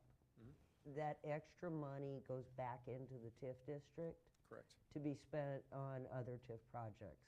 Correct. Okay. Hmm.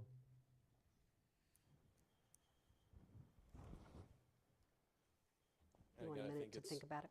I think it's perfectly reasonable. You know, I know several other communities, last community I worked in, if the project had already started, or sometimes they gave them a little leeway, they wouldn't do incentives. So Yeah. that's fine. I've just never really gotten that direction from council. Anyone else? I think we're ready. Council, take your vote, please. I believe. Yeah.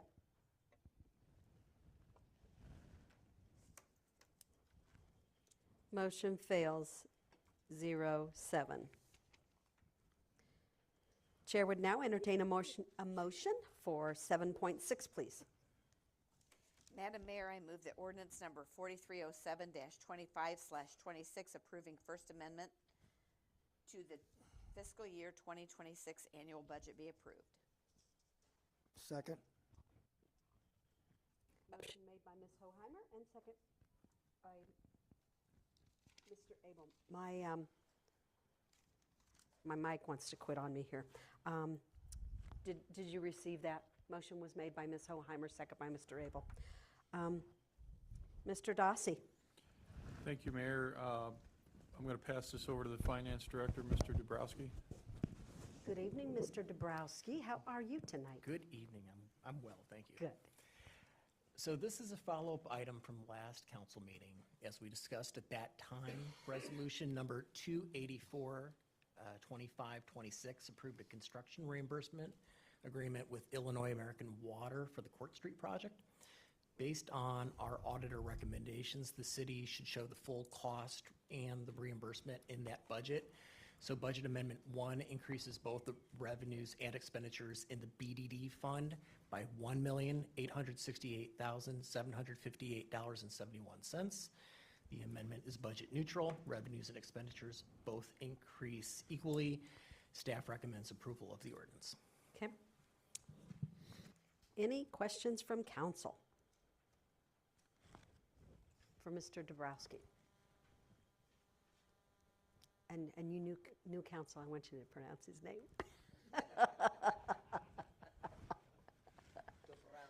There you go. That's pretty good. Seeing none, I think, Mr. Nutter? Nah, go ahead. All right. I didn't bring my book, so Okay. Seeing none, council. Okay.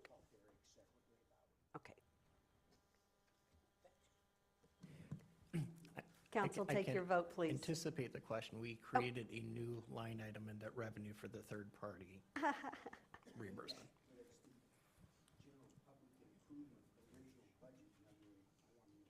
Okay. Council, take your vote, please.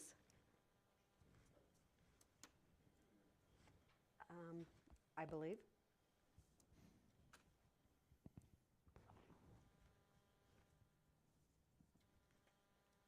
Is everybody able to vote?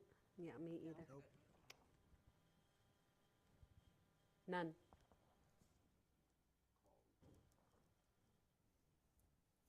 There we go. There we go. Oh, well, Jeez. it took it away. I didn't even get to save it. Neither did I. There we go. No, well, I don't know if I saved it or not. I'm not sure either. How'd I get up to that thing? It took it away. Yep. Go to e-vote. Hit the e-vote button. That's what I did. Did you? Mm-hmm. You have already voted. All Yep. right. You took your vote? Yeah, says it did anyway. Yep.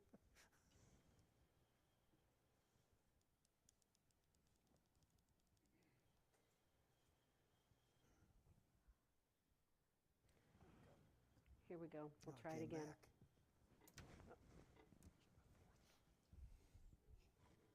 Pardon me? Mhm. If it doesn't come, I'll do roll call. Here we go. Motion passes 7-0. Chair would now entertain a motion for 7.7, please. Madam Mayor, I would like to move to adopt ordinance number 4308-25/26, approving the sale of city-owned real estate at 1025 Park Avenue and 327 Park Avenue to William and Janice Huber. And I could read that again with my microphone on if you'd like. Did you catch it? All right, we're good. Second. All right. Motion made by Ms. Phillips and second by Ms. Hoheimer.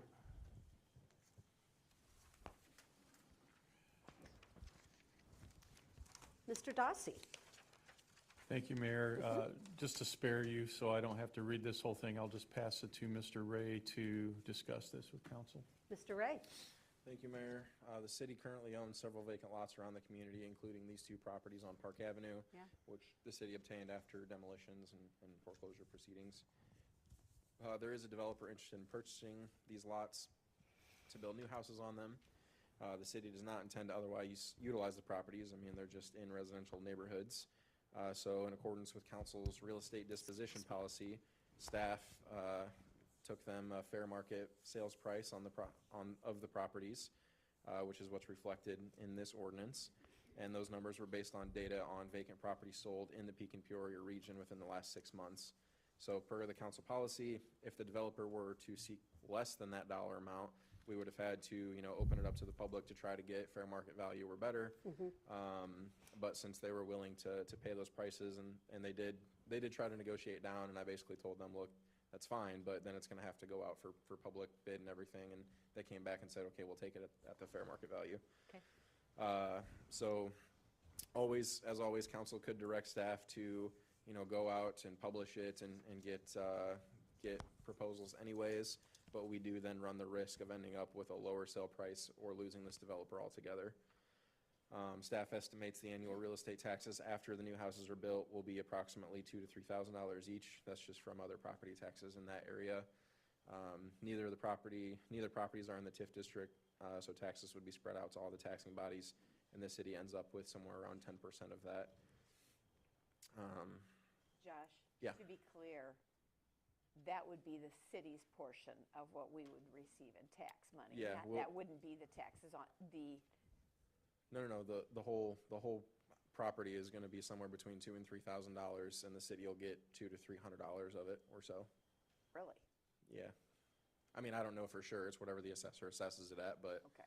that's based on other property taxes being paid in those Okay, neighborhoods. because I want my taxes reassessed if it's only gonna be $2,000 a year. And it could be more. I mean, taxes have been going up the last couple of years. Yeah. So, I mean, we're never, it's gonna take a long time to actually recoup the cost for demolition and property cleanups, but we're never gonna sell one of these lots for $60,000, so it's pointless in trying to get that kind of money out of them. The best I think that we can do is get them back on the tax rolls with new houses put on them. That's exactly and what we're you selling need it to at a do. fair price. So staff does recommend approval of this ordinance to sell both properties. So when he said, get it back on the tax roll, that's exactly what these are empty lots that the city has been mowing and taking care of, so it's a perfect example of getting it back on the tax roll and start collecting revenue. Any questions from council? Yes, Mr. Nutter, or excuse me, Hilst. I'm so sorry. I looked at you. No.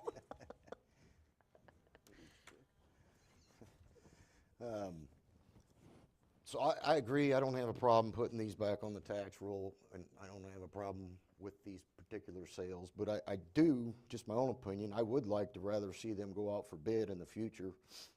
I guess maybe according to what Josh just said, maybe you run the risk of a couple of them things, I don't know, but I'd be willing to take that risk just in case somebody else is interested and maybe they'd be willing to pay more. And at least you would satisfy that. So 3, 4, even, so Dave and I had this conversation, so let's say you put that out for a notice and you don't get any bids on it. 3, 4 months, 5 months down the road, these same individuals that we're talking about tonight come to the city and say, hey, we'd like to purchase these 2 lots. We didn't know it was posted several months ago. At least you'd be able to tell the public, well, we posted it, and nobody was interested in it.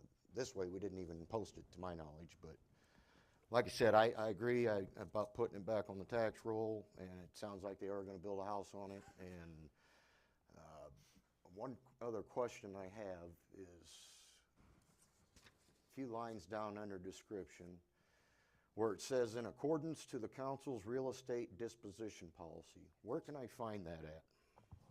I mean, it was approved at a meeting, and then the clerk's office keeps a file of all those policies. We've been talking about putting them on the city's website, but we can also. So it's not in the city code yet, posted anywhere? The policies approved by council don't go to the city code, just ordinances. So resolutions and policies and other actions of council will go to I drew a the big clerk's blank office. on that and couldn't find it anywhere. But my question to that is, with that being said, this real estate disposition policy, in accordance to that, from what I'm reading, it says that's what we used to come up with the numbers based off of data on vacant property sold in the Pekin Peoria region in the last 6 months.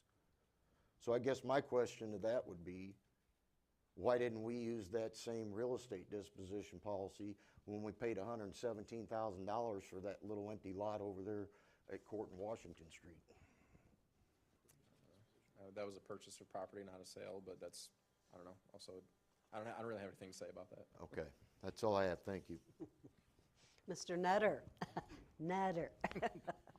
Josh, do you have a policy number? Yeah.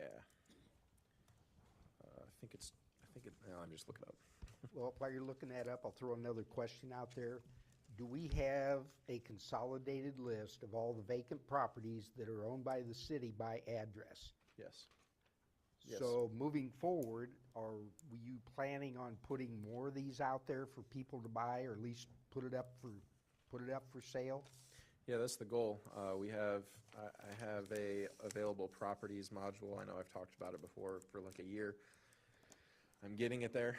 So as soon as we've got that live, it'll be almost like a real estate agent's website where people can look through properties and filter by type of, residential, commercial, whatever.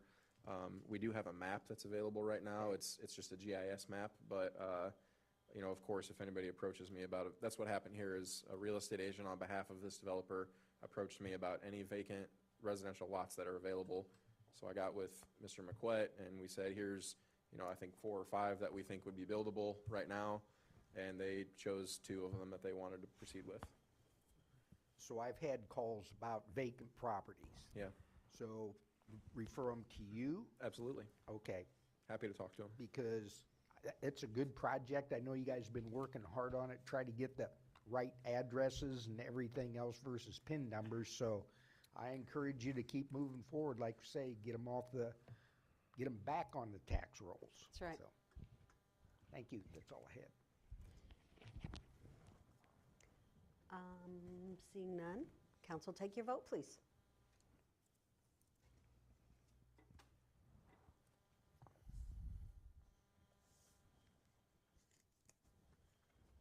Motion passes 7-0. We have now come down to 7.8, please. Chair would entertain a motion. Madam Mayor, I would like to move to adopt resolution number 293-25/26, approving a professional services agreement for strategic planning, leadership training, and council member orientation with ARNT Municipal Support. Second? Motion made by Ms. Phillips and second by Mr. Abel. Mr. Dossi? Thank you, Mayor. In 2024, staff brought to the council a proposal for the development of a strategic plan. At the time, council wished to wait until after elections and the new council was seated before beginning this process. Now that the new council is seated, staff is bringing the attached proposal from ARNT Municipal Support up for approval. There are 3 services that staff is bringing forward in this package, which include strategic planning, a leadership retreat, and city council orientation for current and new council members. The total cost of this package is $18,700. Staff did get quotes on this process from another vendor, which was received and filed under the consent agenda. And just of note, Tazewell County recently utilized ARNT Municipal Support for strategic planning, and the county administrator advised that he was satisfied with the services. Staff is recommending approval of this resolution. I know in the packet, you see the quote is from last year. I had conversation with both, and they said they would honor that quote price moving forward. Okay. That's kind of unheard of. Very nice. Council. Mr. Fletcher.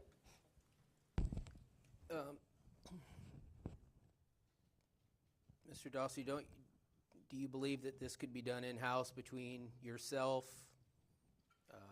IT, HR, with input from council members that have been on the council for several years, including the mayor, and make up a little, pamphlet of what incoming council members might experience, might do to get ready? I did my due diligence by speaking to past council members, past city managers, to make myself ready for this position. And I'm not on board to spend $18,000 of the citizens' money for this.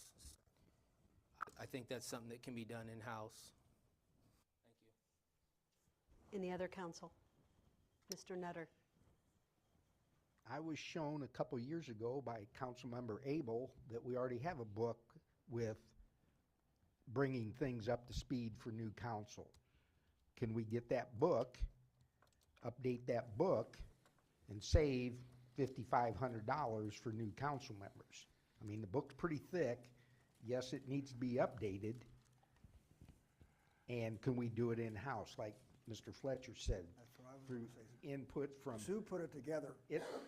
it's been there a while. They called it Council College or something like that. It's in a nice 3-binder notebook, and, I mean, it needs updated, but cheaper than It's already there. $18,000.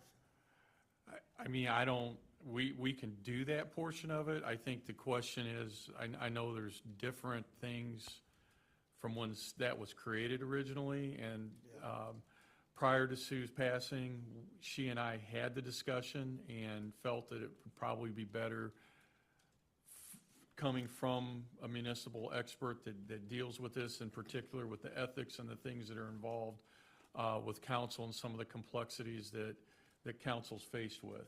I believe staff could do it. It's just going to be a time-consuming process to put together the proper stuff. We're going to have legal go through all that stuff, where you have somebody on the outside that has vetted this. They have the process in place. So we could certainly,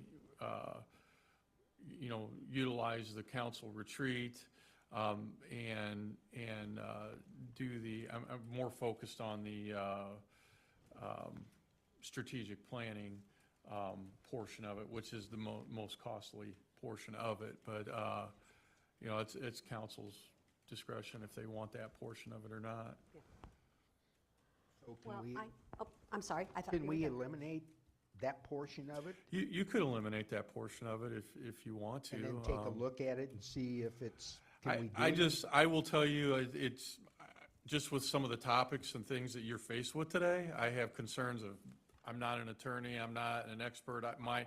My council college isn't going to be up to that, so that's your call. I mean, we can have that discussion with him if you want.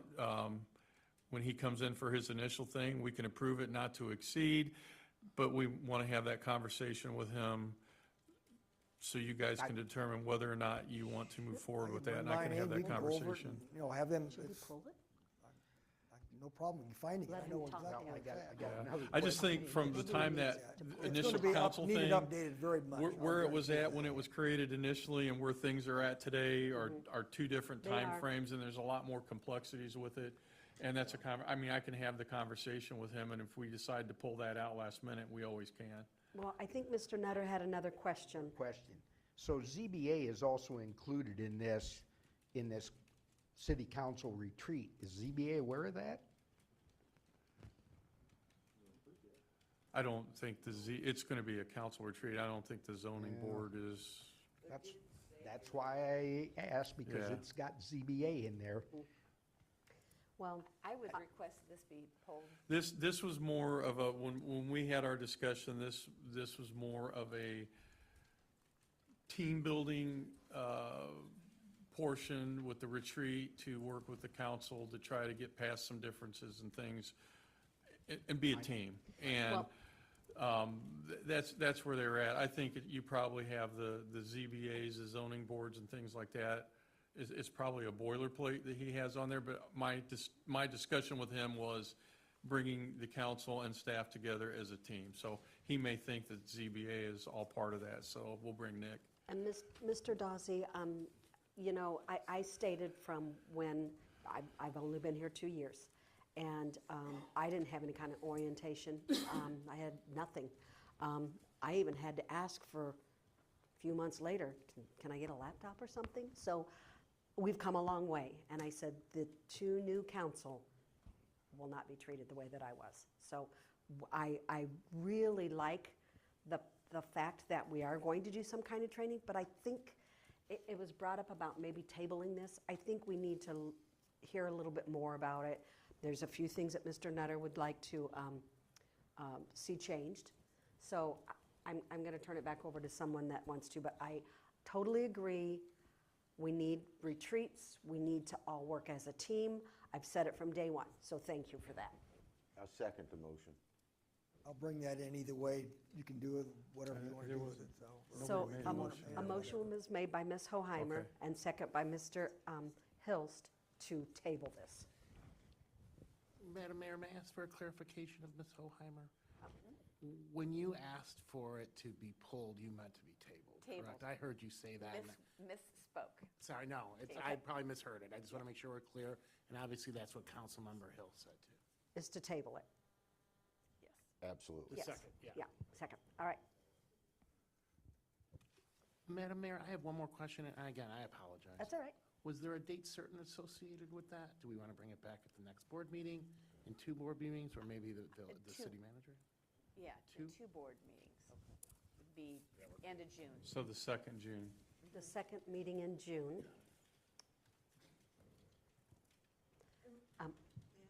Yes. I'll learn to do that. So we're tabling it. Are we going to ask for any clarification? What do we want them to bring back? Mr. Dossi was going to Next get month. some of those, some of the questions like Mr. Nutter brought forward. Do we have to purchase all the whole package? What will it actually include? Is there any more clarification that we want to give him? In the Mr. package, Hilst? in the package, he has it broken down to what each one is. If you do the retreat was what, $3,000?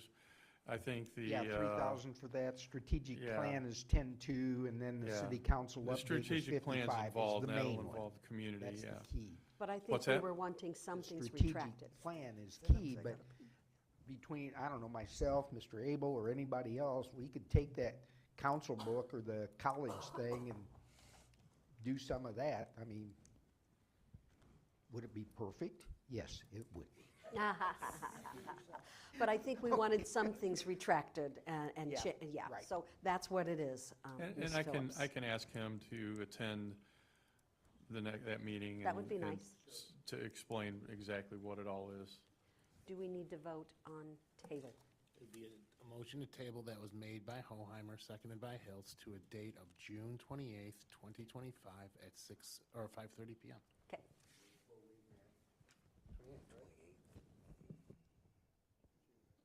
Oh, I'm sorry. I am really sorry. 23rd. I apologize. I know, our glasses. Right. Okay. Council, take your vote, please. I know it. 7 hands. I know it. We're all like, okay.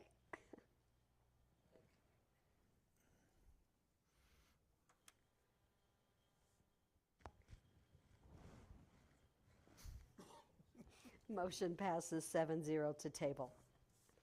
Chair would now entertain a motion for 7.9, please. Madam Mayor, I move to adopt resolution number 294-25/26, approving agreement for consulting services for airport terminal roof replacement project with Hanson Engineering. Motion made by Ms. Phillips and second by Ms. Hoheimer. Mr. Dossi. Thank you, Mayor.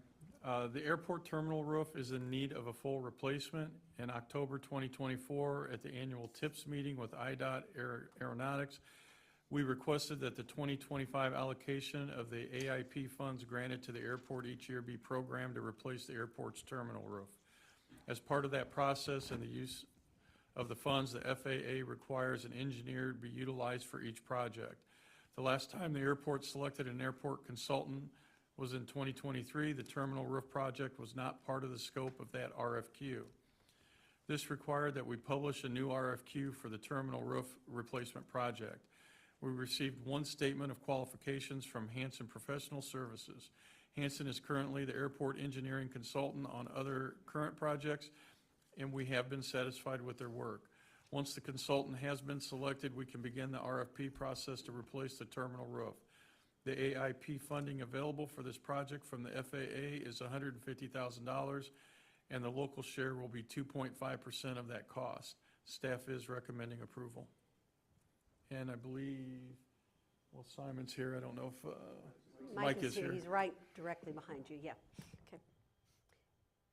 Council?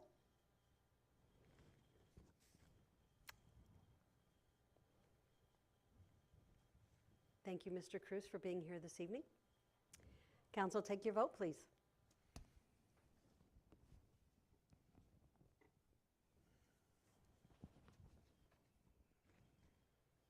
Motion passes 7-0.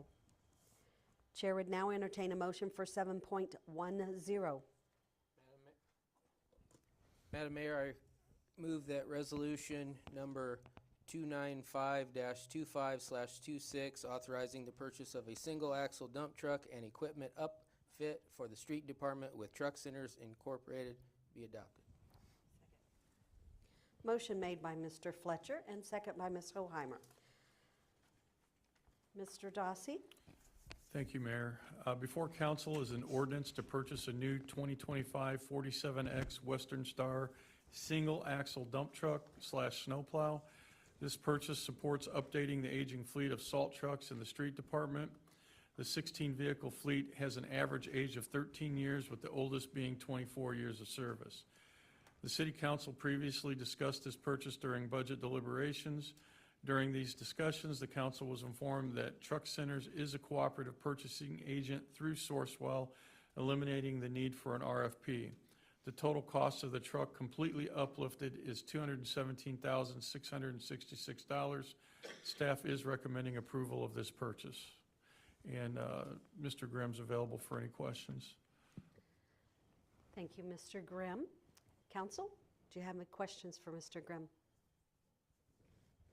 No. Hold on. You want her to go first? Ms. Phillips. Oh, Mr. Fletcher. Mr. Grimm, how many of these full-size, the big trucks like this, do we have in the fleet? So currently, we have 16 total. 15 of those are equipped for salt. One of them, one of the older ones, has been retrofitted for wood chipping operations. Okay. And the number we need to do the job is 15? We'd like to be at 16, and I'll explain the math for you. So we can field 14 at a time with the 14 workers that we have down the street department. 16 gets us to being able to maintain 2 backups to run if there are any issues. Okay, have you guys ever looked into I know that we need those trucks for, obviously, the big roads, Veterans, Broadway, Court Street. So I have a friend that's on the board of Market Heights, and they used to wrestle with this, and they ended up keeping a couple of the big trucks, and they've went down to 6,500 series trucks that you can purchase 2 of those trucks for 1 of what the big ones cost. Have you ever looked at maybe downsizing to the smaller truck for the smaller streets in the city? I know it's tough to get by cars. It's dangerous when the traffic is moving, and those trucks are just a thought. No, I don't know that we have looked at that. We can definitely look into it. I will say that we do run some like 3/4 ton, 1 ton type routes for the smaller stuff where it is relatively tight. So we'll use some of our pickups for those. But we can look into a medium-sized. I'm not sure when the last time the routes have been looked at. Have you looked at the routes and made changes on the way the routes are ran, or have they been ran the same way since long before you've been here? I'm just getting at, if in the future, if we could go down from some of the bigger trucks and maybe buy 2 smaller trucks, maybe quicker and safer for the smaller streets. I would just like for you to take a look at that. We absolutely will. Thank you. I have a question for you. Is this one replacing, one of our salt trucks, the side of the beds was so rusted out that salt was falling out the side of it. Is this replacing that one? It will, not quite directly. So, for instance, those with the really rusted out beds are in the backup status. But this allows us to maintain a better vehicle in backup status, because we'll take one of the not as bad trucks and push it down. Yeah. All right, thank you. Any other council? Oh, Ms. Phillips, I'm sorry. You had, Just for edification, for those of us who are new, can you explain a little bit what an RFP is and what Sourcewell is and why we care that they're involved and how that makes it okay that we don't have to do the RFP? Eric, do you want to? Yeah, I would be glad to take that. So as you may or may not know, a request for proposal, RFP, is a formal document that's issued by the city in order to solicit bids from potential vendors, service providers for a specific project, lays out a scope of work, certain measurables, project goals, submission requirements, what have you, and invites those vendors to go ahead and propose how they would meet those needs, cost playing a significant factor. Groups like Sourcewell are an example of a national cooperative purchasing organization, and they help governments as well as nonprofits and educational institutions procure products and services without having to go through the traditional RFP process. They still do RFPs as an entity themselves. They're publicly funded agencies, right? And they create competitively solicited RFPs on behalf of its members. The contracts meet certain procurement standards. They get piggybacked by other agencies, and it's legally and transparently transferred in those regards. There's other examples, other such institutions, some of which have reached out. I know previously when I worked for the University of Illinois, as an example, Illinois Public Higher Education Cooperative was a group that they would go ahead and they would do RFPs that basically any state university and the different colleges as well could piggyback on because they've already vetted through that. There's certain types of equipment that might lend itself to it. Vehicles might lend it to that. Things like we talked about an RFP for like a roof on an airport, not going to measure up to that. So there are situations where this can be applicable, and it is another resource. Okay. Anyone else? Got a couple. Okay. Oh, excuse me. Just I to wasn't looking up. clarify what Jake was talking about, so this truck that we're being asked to approve tonight, we've got 15 of these already? Some are double axle. Correct, of this style of truck. 15 single-axle trucks? No. No, not single axle, but dump truck with plow in front, the size essentially. We've got, hold on, 3 single axle, the remainder of those are tandem axle. Okay.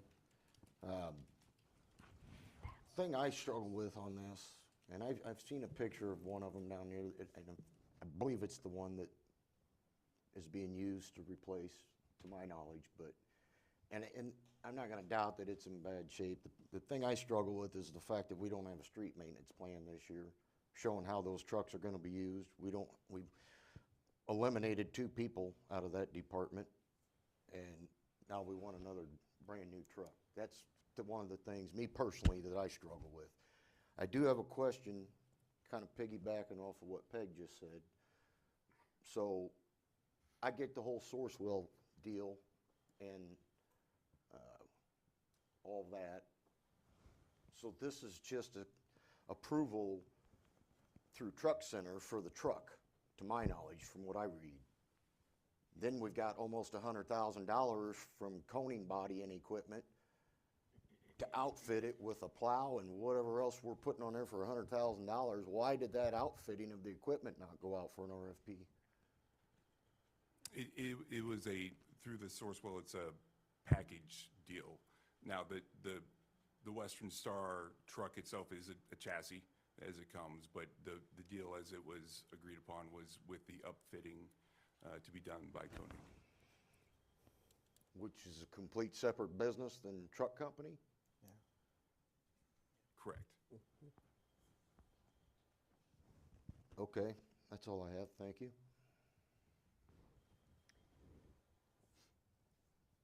Seeing no other, council take your, oh, no, Mr. Nutter? Okay, council take your vote.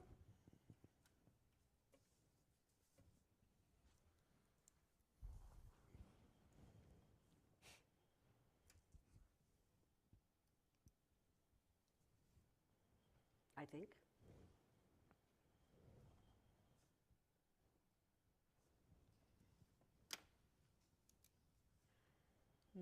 Motion passes 5-1 with 1 abstain.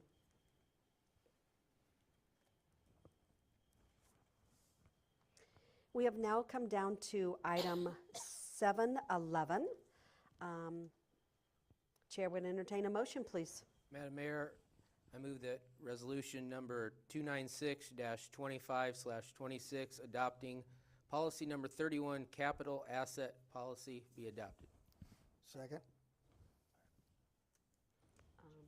Okay. Motion made by Mr. Fletcher and second by Mr. Abel. Mr. Dossi? Mayor, I'm going to pass this over to Mr. Dubrowski. Mr. Dabrowski? Dabrowski. Thank you. So as you know, the finance director has been reviewing our financial policies and bringing proposed updates over the last several months. As we're working through the audit for FY23, we're discussing capital assets. So I took a peek at what we currently have. The only policy that I see related to capital assets looks like it was referenced in the audit. So the FY22 audit, page 50, there's a capital asset section, which I have at your place tonight. In reviewing it, it's pretty short, it's pretty vague, and my biggest concern is that capital assets purchased or acquired with an original cost of $5,000. Yeah. So putting this in perspective, if you think about the infrastructure and vehicles and buildings and all the things we discussed tonight, they're nowhere near $5,000, right? And this is what we're currently seeing put on our books. I took a look at what we have on our capital asset spreadsheets, again, in conjunction with the audit, some glaring examples here. So we have public property, fence enclosures, acquisition costs, $7,193, acquired in 2005 with a useful life of 50 years, being depreciated for 50 years, right? Public property, a keypad entry system, acquisition cost $12,376, acquired in 2007, useful life 50 years.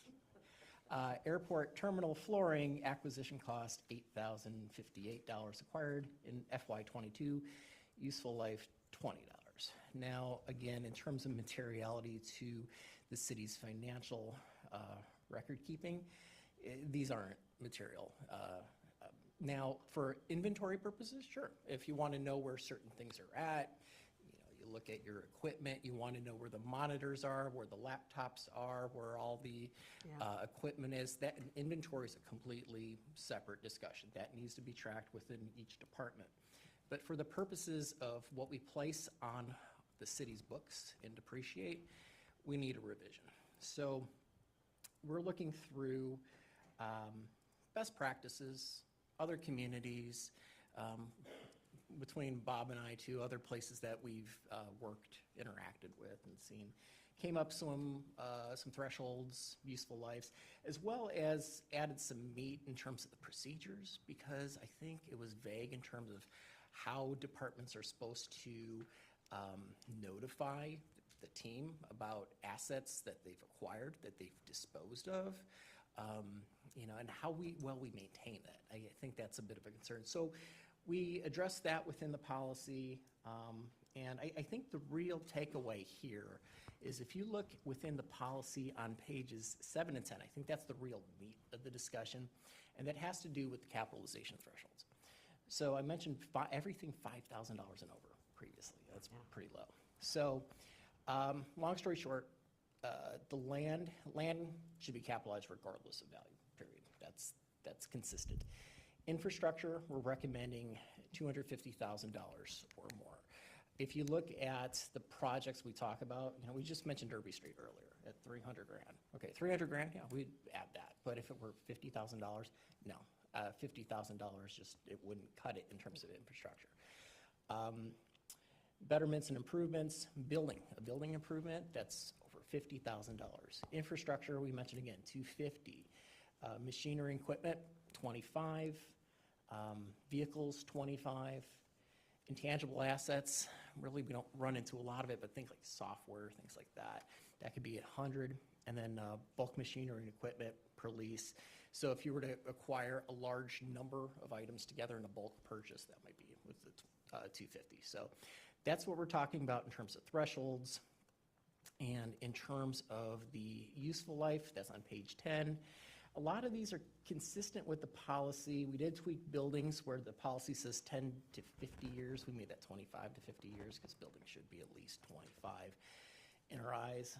Infrastructure is the same, machinery is the same, vehicles are the same, library books are the same. We did add runways and taxis specific, so that's 20 to 30 years. We removed land improvements, because that's in conjunction with the land as well. Utility plant, it's 20 to 50. We call that water and sewer infrastructure. Loan closing costs, that typically is married up to the loan itself, so that may vary.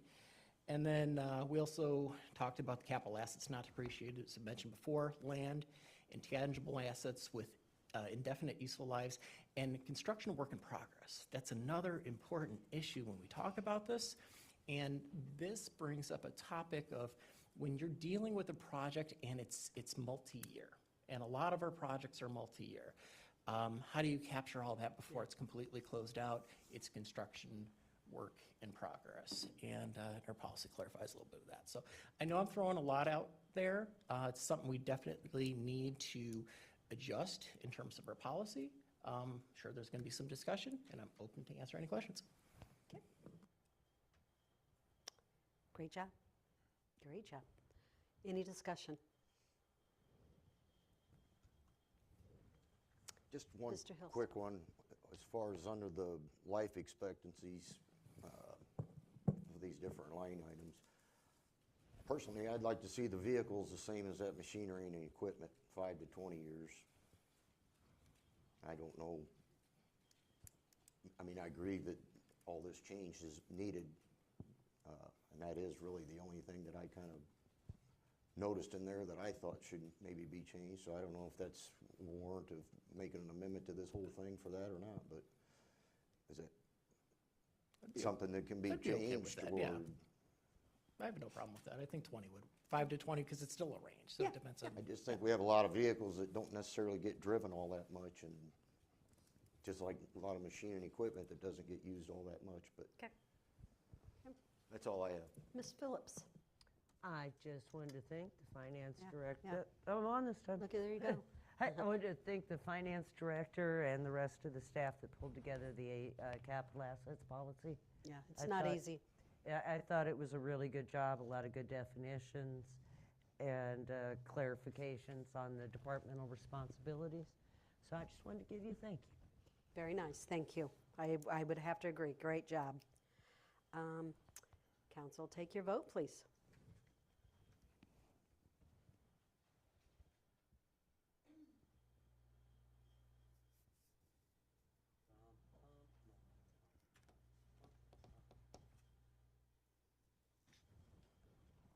Here we go.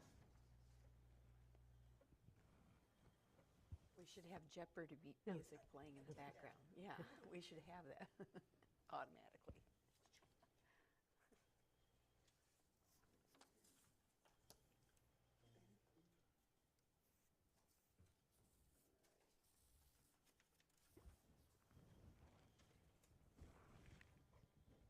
Yours didn't take. There we go. Mhm. We're good. All right, motion passes 7-0.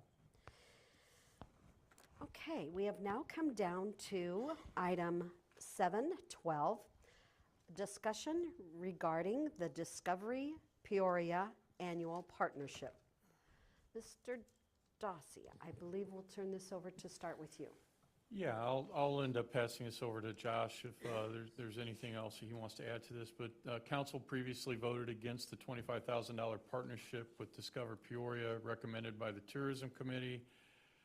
There was no discussion or feedback from council, so the Tourism Committee has asked staff to bring a discussion item back to council to understand what council disapproves of or is looking for, and also to perhaps explain the recommendation deeper. The partnership level options are attached for reference. And this is discussion only, so feel free to discuss anything. Mayor, if I could just add, Amy yes. McCoy is here on behalf of the Tourism Committee. She's one of the members of the committee. And she's also here to speak on this. She sits on the Discover Peoria board as the city's seat.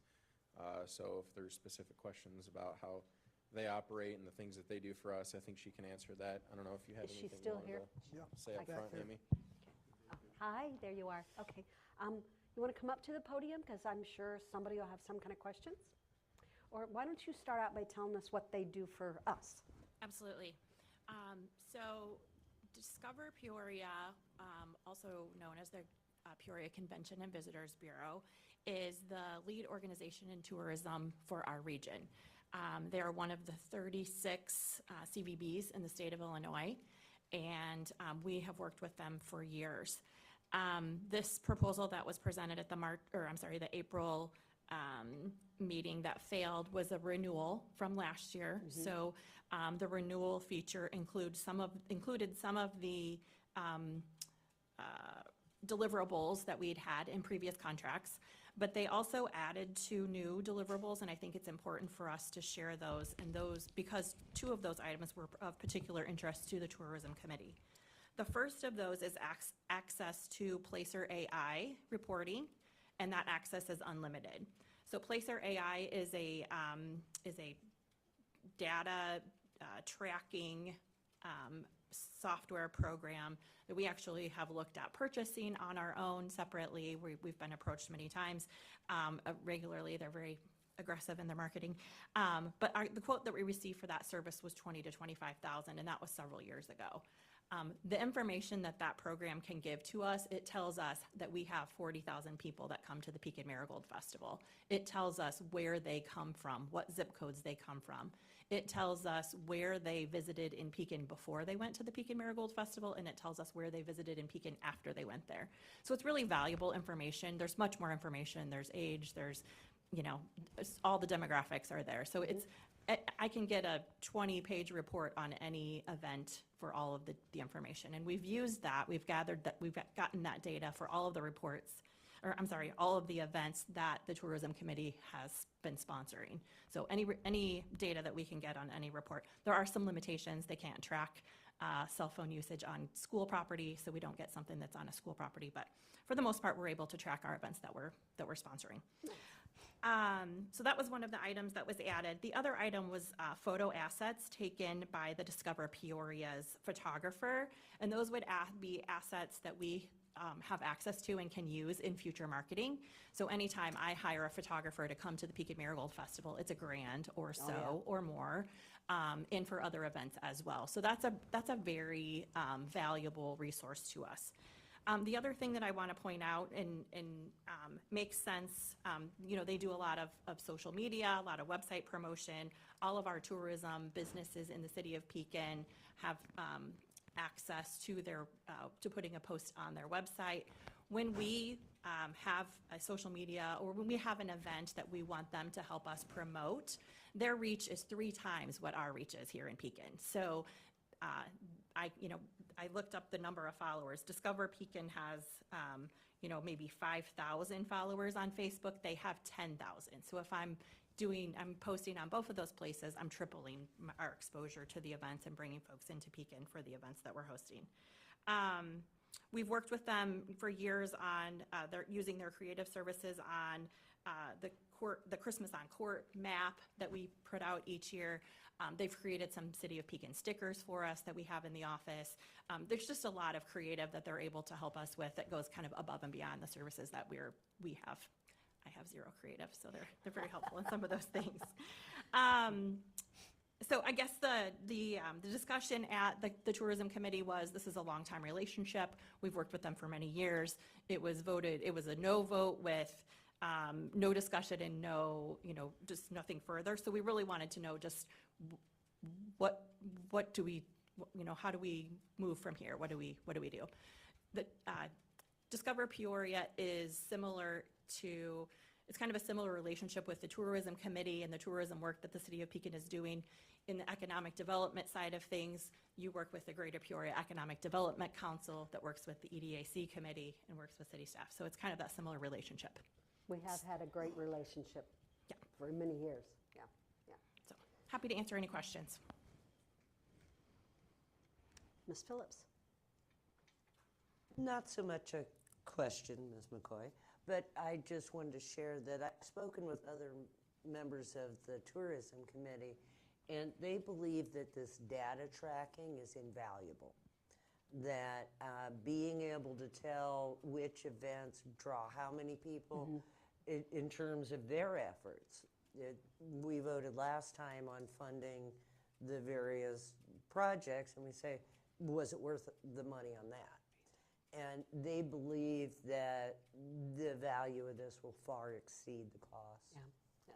I was going to say the exact same thing, Yeah. Peg. Well, It's we don't just know why it guess failed. how many come to Yeah. our events. Discover Peoria is the entity as well. The council recently approved an ordinance that supports our local hotels and encourages them to respond to RFPs from Discover Peoria. So when those RFPs come in, we have an incentive program to help our hotels get that business when it makes sense. Perfect example is, we just had the catfish tournament. Yes. Do we even know how many hotels were used, or could this have helped us? Well, I do know that between the soccer tournament and the fishing tournament, Yeah. the Hampton Inn was completely booked. Very nice, very So, nice yeah, to hear. I have not talked to Holiday Inn yet. Okay, very nice. Anyone else from council to discuss? So one main question that will lead to another one. Who is responsible for updating Discover Pekin, the website? Me, McDaniels Marketing does the actual work, but with our guidance from the city staff, from me at the chamber or from the tourism committee. Okay, so the Peoria has nothing to do with that website updating or anything. It's you, McDaniels, and staff. Discover Pekin. Discover Pekin, yes. That's correct. Okay. That's correct. So- Information that gets input into Discover Pekin, though, gets transferred to Discover Peoria as well. So Okay. we have a process in place where, as we're adding events to Discover Pekin, those events also go to Discover Peoria. Okay. So if I recall, when we approved two things through McDaniels Marketing, both for tourism and marketing, I thought the Placer AI was in that part of his contract. No, I don't think I ever represented that we were getting Placer AI with McDaniels. That Not we're any certainly meetings not. I went to either. Okay. Scratch that off. Okay, well, that was a question that I was asked that I'm going to ask, so, yep. Okay. That's all Any I other- got. Any other discussion? All right, well, we thank you very much. Mr. Dossi, do you have anything else to add, or Mr. Ray? I mean, we would just like some feedback. Do you want to consider the 25,000 again? Do you want to do one of the other options at a lower number? Do you want to do nothing? Like, You want guidance from us, so Bring yes, back I the- think we bring need back to the put it back 25. on the agenda. Next agenda. I'm getting several nods, so I guess we'll bring back the 25,000. Thank you. Correct. Thank you, Amy. Ms. McCoy. We have now come down to 7:13, a discussion regarding refuge hauler special license fees. Mr. Dossi. Thank you, Mayor. I'm going to have Josh go ahead and present this. After we made some changes in code, some conversations have come up about the refuse hauler special license fees. I'll let Josh go into a little more detail on that. Okay. Thank you, Mayor. So the city council approved some changes to permit fees, license fees, all those things last calendar year.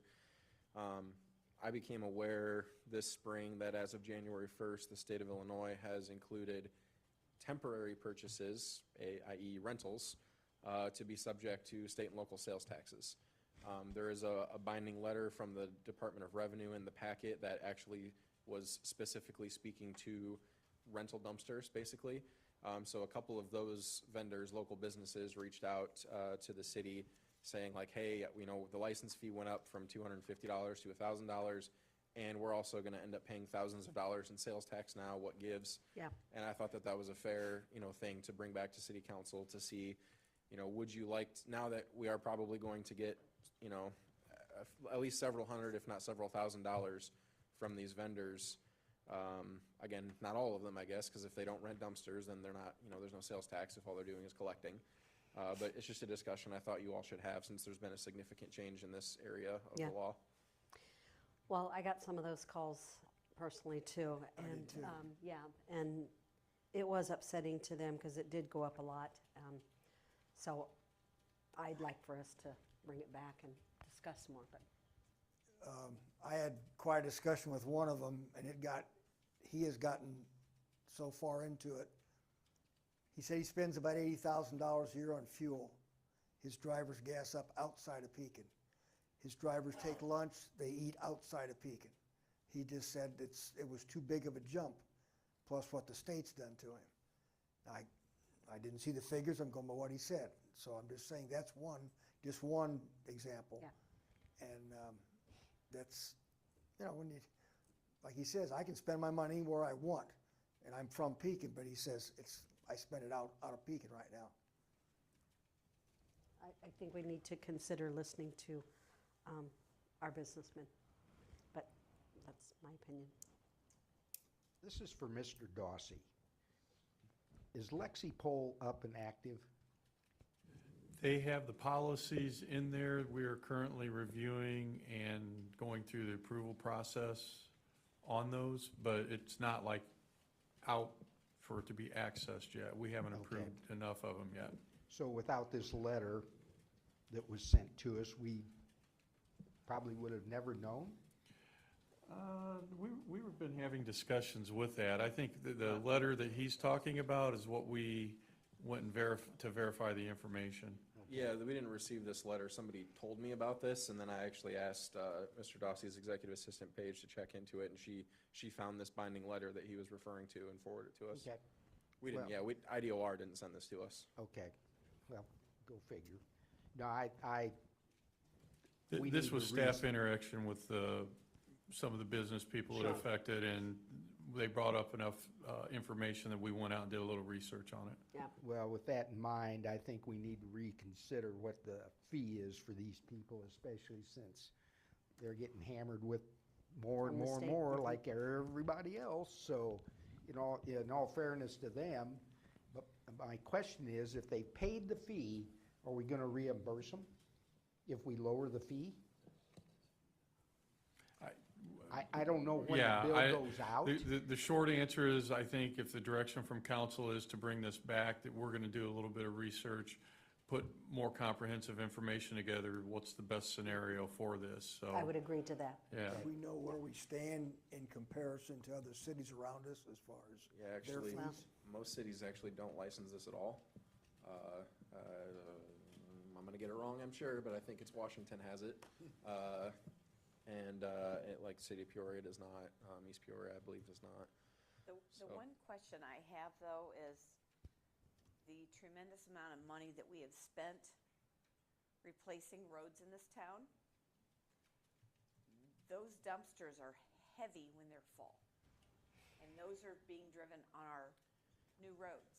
Yeah. And $8 right now is basically what we're getting.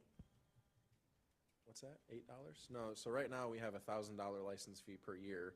Right. And then what I said is for a 1-week rental, they're gonna end up paying something around $8 in $8.25 in taxes. taxes to the city. That's just for one dumpster for 1 week. Right, and they drive that full Yeah. dumpster that weighs how many thousand pounds across our new roads? About 15,000 pounds. Yeah. Which, to be fair, is really, it's lighter than a bus. So it's not as heavy as you But- think. I was but it- pointed out this by one of the vendors. He It's goes, heavy. Yeah, it's not It's light. heavy. I had this guy had a tow truck business and was driving his tow truck through my subdivision, and right in front of where he parked that tow truck, where he lived, he was renting the house, the street was destroyed. And that was an empty tow truck. So, you know, you gotta look at we're charging other people money to drive on our streets with heavy equipment. I'm not saying it should be $1,000, but I think they should pay something. It's part of doing business. Everything's gone up. Yeah, I agree. mean, I think the feedback that I got from the businesses was that we are going to end up paying you basically your license fee again, if not well above your license fee and taxes now. So do you still need a license fee from us if you're gonna get these taxes? That's the kind of the question.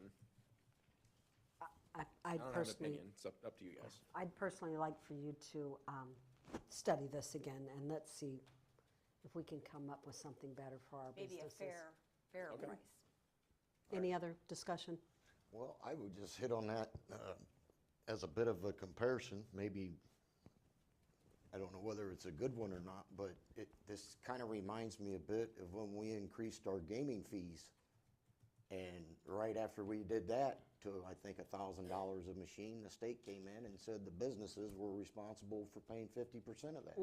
But we never went back and lowered that back down, because we were told, well, look at all the revenue we're going to lose if we do that. Well, now we're kind of in the same situation. I don't know. We didn't help the businesses out on those gaming fees when that went up. True. True. Just food for thought. Okay. I We'll bring s- something. I still think we need to kind of study it a little more. Thank you. All right, we've now come down to 7:14, discussion on eliminating wastewater winter averaging. Mr. Dossi. Melanie is handing out a little bit of information. In September of 2024, council discussed winter averaging as it applies to wastewater. Presentation was presented by staff at the September 9th meeting in 2024. A copy of the PowerPoint presentation is attached in this packet. Some staff recommended options were presented, but no action was taken by council at the time, and no direction was given. On May 19th, Councilman Nutter and Councilman Hilst asked for a resolution to be placed on this agenda to eliminate the winter averaging and to include an opt-in or opt-out option. An opt-in or opt-out option was never discussed at the 2024 meeting, and staff was not sure exactly what the council members were asking for. And because this was made less than 10 days before the cutoff, and because of questions staff had, it was suggested to have this on as a discussion item so that the new council members can be part of that discussion, understand the winter averaging process, and have some input on the direction that will be given to staff. And I said with two new council members, I would like for them to hear a discussion on winter averaging, what it's all about, how it's processed, what will it do if we eliminate it and have people opt in or opt out. So I appreciate, them, well, we had to wait because of the 10 days, but I appreciate them letting us discuss it again with new council. So, Mr. Dossi, I don't know if you want to ask Melanie some- I'm going to actually, I think Bob is going to lead off with this. He has Okay. a little bit of information, I think some new information Okay. to add to this. And then obviously we have Melanie here because this will have 100% impact on everything that she does. And she probably has the most insight on how the ins and outs of this process works. Okay, thank you. Mr. Grogan? Sure.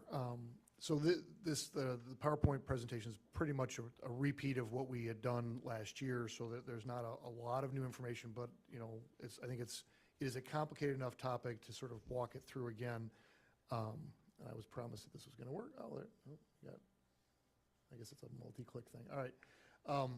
So overall, the way, we charge our wastewater fees based on the meter reads of water, right? So from American Water, we get, how much did they bill people for, and then we base ours off of that.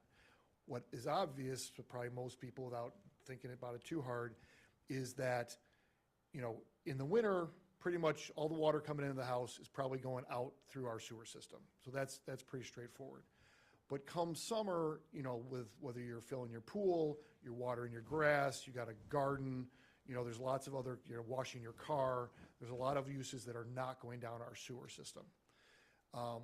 So at some point in the very distant past, the council adopted in its current code this winter averaging concept.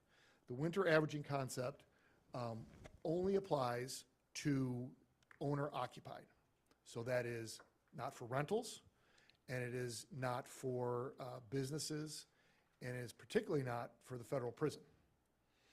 I always say, keep in mind that when it comes to our sewer plant, 10% of our revenue comes from the federal prison. So anything you do, that's something that's important as far as proportionality. So this only is, and something also, the way the math works is they take the usage from November through April, and there's an average to it that we get from American Water. And that average, and there's a lot of math, Mr. Nutter. There's a lot of math, and it has to get rounded to these nearest units of 750 gallons. Is the way that, and we bill it differently than they do, and there's some interesting nuances relative to that. But ultimately, this is only a benefit. Like, no one pays more because of winter averaging. So for instance, if somebody's winter average is, say, and I'm just going to make it, it's going to be 2 units, 1,500 gallons, okay? That's their average. If during the summer, they're just gone for all of August on a trip or what have you, and they only do 1,000 gallons, they're only going to get billed for that 1,000 gallons. So this is a not to exceed number. So when the discussion came up as far as an opt-in, opt-out, and I know Melanie has some very strong opinions on this, we would be giving people an option to lose money or not lose money. I mean, it's not like the electric aggregation thing where you might make a bad choice. In this instance, with winter averaging for owner-occupied, there is no bad choice. Winter averaging, you only either pay the same amount that you would have, or you're going to pay a lesser amount than you would have. So now I guess some other arguments relative to how some of this works is obviously we don't do it for commercial, we don't do it for rental units, we don't do it for the federal prison, right? So there, some could argue like, hey, you should do it for rental units. I have heard council talk about, we really like owner-occupied is something that we generally, when we want to subsidize things, that's something, I heard that sort of in some of the discussion earlier today, that is something that we generally try and favor. There are a couple other, there are some reforms that we can do. I have in the PowerPoint, that was handed out to you, some examples of just sort of how the cap will work, how it does work now. You can see here is some examples of, if winter averaging went away, we would make more money if we didn't do any other changes, right? You can see here May bill, June and July for last year. Because of the cap, we collected from those two cycles, which are the owner-occupied cycles, $883,000. We would have, with those rates at the time, we would have gotten 1.2. So we do, it is a cutback of our revenue, but again, our rationale is we think a lot of that is just summer usage that's not going through our system anyway. Now, are people potentially just busier in the summer and they have house guests and maybe, they're just taking, somehow they're taking advantage of it? That could be. Melanie does spend a lot of time dealing with the snowbird option, right? So when she sees people have like zero usage in a couple months in over the winter because they're just wintering in Florida, she actually takes them out of that status and and gives them a default rate of, so it's not like they get to take advantage of hey, you're not getting a true average because I'm not there. Now that, I will say that it has been suggested that we, in the code, it says 2,500 as that default rate. That's for both the snowbird people as well as somebody who buys for a partial year. They haven't had a whole year to get the average. 2,500 does not evenly divide by 750. So, that is a reform to help with maybe to save on 10-key tape that she runs in her office at nauseum. She's always having to do a bunch of math there. That if we are going to make some reforms, making that threshold number some multiple of 750, that could be 3,000, it could be, something, 2,250, something like that would make the math easier for staff. Another, reform that staff, would suggest that we could consider is, changing which months you come into play. I mean, that's certainly, something that's very open to discussion, as well as maybe a minimum as far as the benefit, because we do have folks that, like, they don't go to 0 on an average, but they will go to the 750. And, listen, people are gone, and there's circumstances where, maybe in order to have this, you never lose money, maybe it should be a 1,500 gallon, minimum, something like that. Again, if their actual bill says 600, that's where they're going to end up. But as far as if you're going to invoke the winter average, that there isn't a floor that we will just round you down every time to sometimes a 750. I did want to, this is, and I confused the daylights out of Melanie earlier when I tried to show this to her, so bear with me. In a hypothetical, let's just say it's $100 of revenue, okay? $50 of our $100 of revenue is going to be owner-occupied. They're roughly 50% of our revenue. $10 of that $100 of revenue is going to be the federal prison, and then $40 is everybody else. So if you eliminated winter averaging, the owner-occupied folks would basically be paying $60, and prison would be paying the same, and the other people would be paying the same, because winter averaging doesn't affect those other groups. So that would result in more revenue. Again, as far as the opt-in, opt-out, if that were to happen annually or something like that, the staffing requirements to take those calls when we would be literally begging everyone, hey, everybody should be opting in,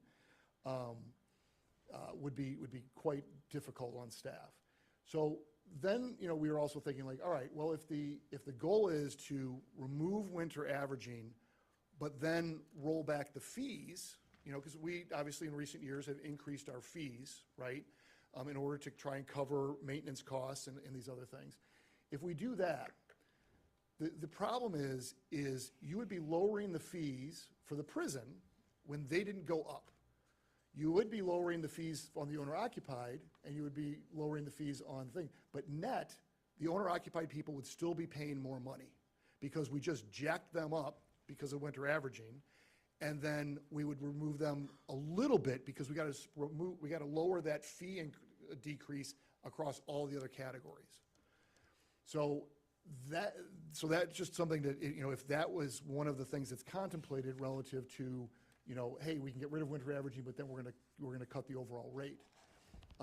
If you wanted to actually get, the extra, say 10% more, which is what the winter averaging I roughly project would give us. If you just wanted to get that, but instead of avoiding winter averaging, you just increased everybody's rate by 10%, which staff is not calling for at this time. You would see here that the owner-occupied folks would be paying $55 out of the pot, but the prison would also go up, and the other entities, the rental units and the other commercials would go up. And then one last bit of data that I thought would be useful, especially if we're thinking about changing sort of that minimum amount for winter averaging, or we're changing the default number for the partials or the snowbirds, is you can sort of see this right now is a breakdown of the winter averaging for these owner-occupieds as to what their default rates are. So you see we have like 9% of them actually default to that one unit, the 750, and then we have, 6% of them go all the way up over 10 units. So it's actually quite an interesting distribution. Obviously, there's impacts to changing these things. If we do put a floor in, the little old widow who, barely does her own laundry and such, and, that she would see an increase. So I mean, there are definitely some impacts. I would say the one that staff probably, the easiest one that we would say, as far as a reform, is just to change the 2,500 level to a number that's, that's calculable that translates well from the data we get over from the American Water. And with that, that's my explanation, and Melanie and I and anybody else is here to answer questions or to hear council's thoughts on it, if we have to come back with a proposal next meeting. Dave and Rick, you brought this to our attention again, Yes, so we you want to did. start it? I'm going to, Melanie, how much time do you spend on figuring out winter averaging during the year? Percentage-wise, 10%, 20%, 110%? Well, it's kind of I take care of it all year. And it depends on, see, if you're a new owner and you come in and you buy a house about May, I have to micromanage you to make sure that you're getting the correct winter average, which would be our default, okay? Because you don't have a winter average set. Right. Putting a winter average on takes no time at all. I mean, our system will do that for us, which is a great thing, which is why you don't want to have people opting in and opting out, because that creates an issue where each winter average then will have to be taken care of individually instead of corporately. Manually put in? Yes, Individually, yes. yeah. And so you're talking, 9,000 individual winter average issues. So the time that I'm spending isn't a whole lot of time, because our system is set up to take care of it. But I have to watch, especially new owners and any snowbirds. And I can't catch everybody, but I try to catch everybody.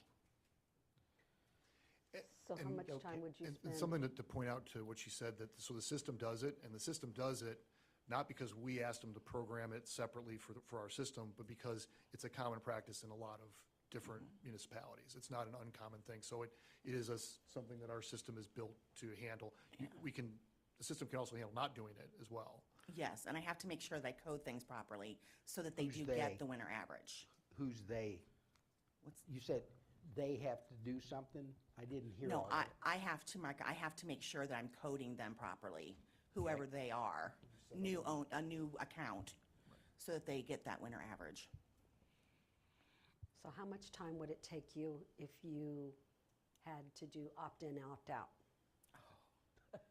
I can't even imagine the nightmare. Another Yeah, I'm about retirement age, so. Another Thanks a lot. employee, another employee. Oh, definitely. Oh, yeah. Okay, there's your answer. So, Yeah. I'm going to put you on the spot. Sure.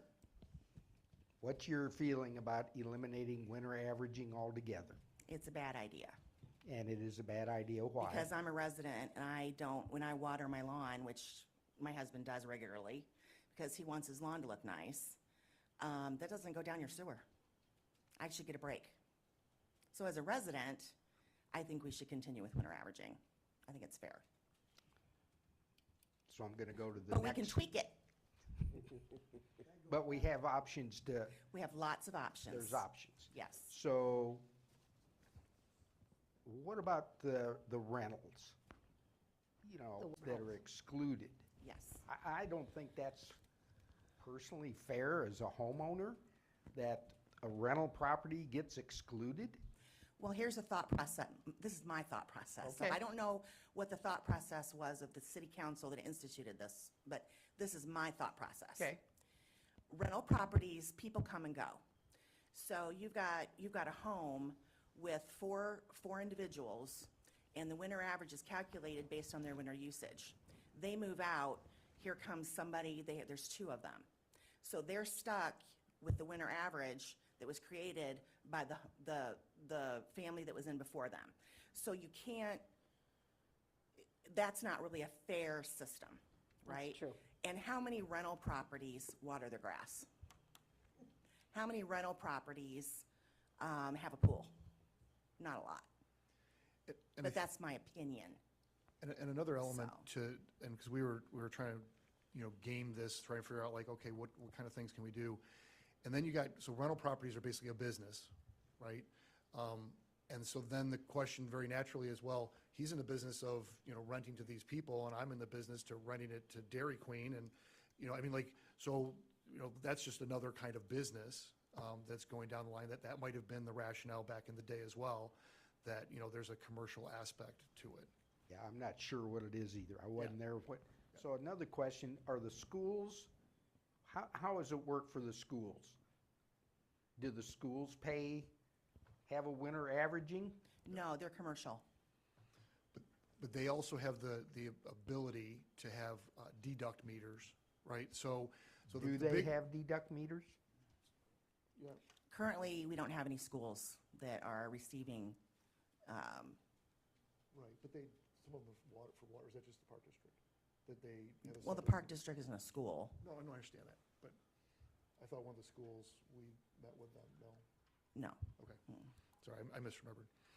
But bigger entities can do other things to measure their outflow as well. So for instance, the Park District as one, we have a different thing. So we actually measure, like when they're watering their fields, it's a different meter that doesn't get counted towards the sewer and stuff. So I mean, the larger institutions can have things to deal with I'm not flushing that down the toilet.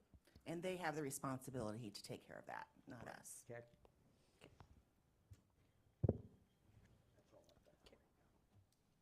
A minor technical question. How do you know who's owner occupied? Do you get a report from the county, update the records? How do we? I research. Bless your There's heart. there's just a lot of, that I do a lot of research, yeah. And they do have that through Can I ask the questions? crime-free, they work hand in hand with crime-free, so they're pretty, police officer goes out and I come to your resident and you say, well, my landlord or whatever, and you're not on that list, they let Melanie know, and that's part of the research process. But it is not a perfect system. No. We know that we. It is not, but it's fairly accurate, but not 100% for sure. So, Mr. Fletcher? So do homeowners have the option of getting a meter for filling their pools? They do not, they wouldn't need that. Winter averaging covers that. Right. I'm saying if we did away with winter averaging, my parents filled up a 40,000 gallon pool for 15 years until, thank God, we filled it in. And he had a meter in the basement that we used to fill the pool up, and he reported the numbers here. Now, this is 20 years ago. Yeah. 15, 20 years ago. So if we were to eliminate winter averaging, a homeowner that did a lot of watering, fill up pools, could get a meter and report that figure. They could and get ready to hire another $40,000 a year employee. Well, there's you can bring in 370,000. Well, I mean- again, it depends on how many people are going to take advantage of it. We don't really know what that revenue source is going to be for us. Because it will depend on. I'm just saying that's how they used to do it. Correct. When you Yeah. filled up a pool, you got a meter. Well, they did, but at that time, Illinois American was doing our billing. It was included on the water bill. So that was, I can't why did comment they on how that stop was that? handled.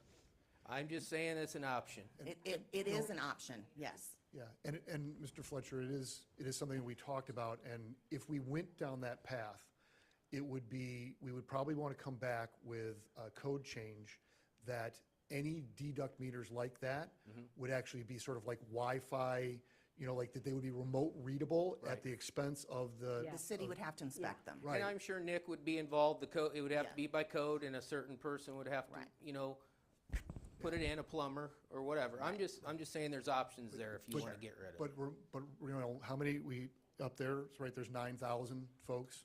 But if you go down that path, which, is, legitimate, you guys can go down that path, and people are gonna start doing deduct meters a lot, that kind of thing, we would really want to mandate, in order to get that credit, that they are remotely readable. Right. And a lot, that technology is out there, but it's not free. Right. But that technology, a lot of communities are there, 100% readable stuff remotely. Mr. Abel, oh, I'm sorry. I wouldn't say everyone, but many. I just It wonder is- how is a- other ones are handling this situation, Yeah, because and we can do a little bit of a survey around if you want, and just sort of find out which you other still ones hear are- the story that people, some people think winter averaging is for two things, snowbirds and people that own pools. And if, they always say, well, if you can afford a pool, you can pay the bill. If you can afford to go to Florida, you can pay the bill. Right. But I know it's not for that, but a lot of people have always thought that that's strictly for two things. Yeah, and it, and I think that that's probably it's a major part of it, but it's, it's washing your car, doing a garden, Yeah, what water. have you. So. What, did you want to say something, Mr. Hilst? Sure. So can you go back to that sheet that said winter averaging revenues on there? Like this, you mean like the example or the bigger one, bigger numbers? Right there. Right there. Yep. Okay, so what was that dollar amount? Did you say we collected 800 and some thousand? So, yeah, so we collected in those 3 months, 883,000. 883. Okay. Right. So that's roughly for those 3 months about 450,000 less than what we would have. No, it's the difference is 369. Okay, 369. And that's just for 3 months. We still have three that- other months that aren't correct. included on here. So Correct. you could add another $300,000 to $400,000 to that Correct, number. correct. And that's where I came up with That's my a other. lot of revenue the city's losing every year in that wastewater Well, treatment keep in mind, plant. that's not going to double.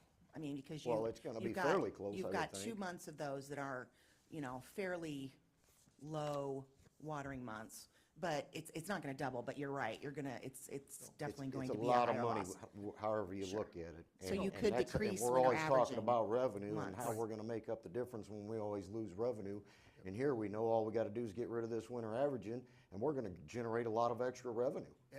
Absolutely. And the reason it sounds like that we're trying to justify not doing that is to benefit a handful of people that water their grass in the summertime or fill a pool or whatever. But if you flip that coin over, there's got to be a lot of people, a lot of homeowner residents during those averaging months that aren't paying their fair share. And to the tune of those big numbers in red down there that we're not collecting. So it seems to me there's a lot more people not paying their fair share because of this winter averaging, and the city's losing a bunch of money because of it, versus a handful of people that are watering their yard and don't want to pay for that during the summertime. I just don't think they outweigh myself, quite frankly, but. I think. Another thing I wanted to hit on, you're talking about the numbers up there as far as how the water company sends their bills, and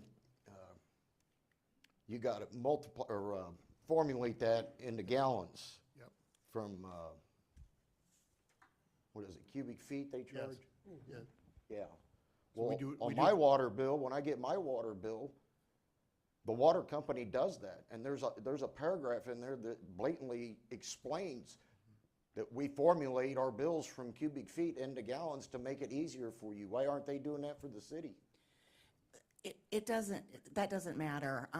Basically, whatever the meter read is, it comes in cubic feet, and our system just will convert that to gallons. So if you compare your Illinois American water bill for your May 2nd meter read, and you get a hold of your city bill for your May 2nd read, they're going to be the exact same amount of gallons. So we're not. So you just said it comes in cubic feet, but then it transfers over to gallons. It just comes in that way, and our system will convert it into gallons for you. That's the whole point. If you're converting it into gallons, why do we need to finagle these numbers to match up with 750? We don't. It's Well, just, that's what we've been sitting here being told. I mean, when we get the information from Illinois American, it gets imported in cubic feet, Right. And then when I do the billing, it converts it to the gallons. Right. And it Okay. comes out to the exact same amount of gallons as what would be on your water bill.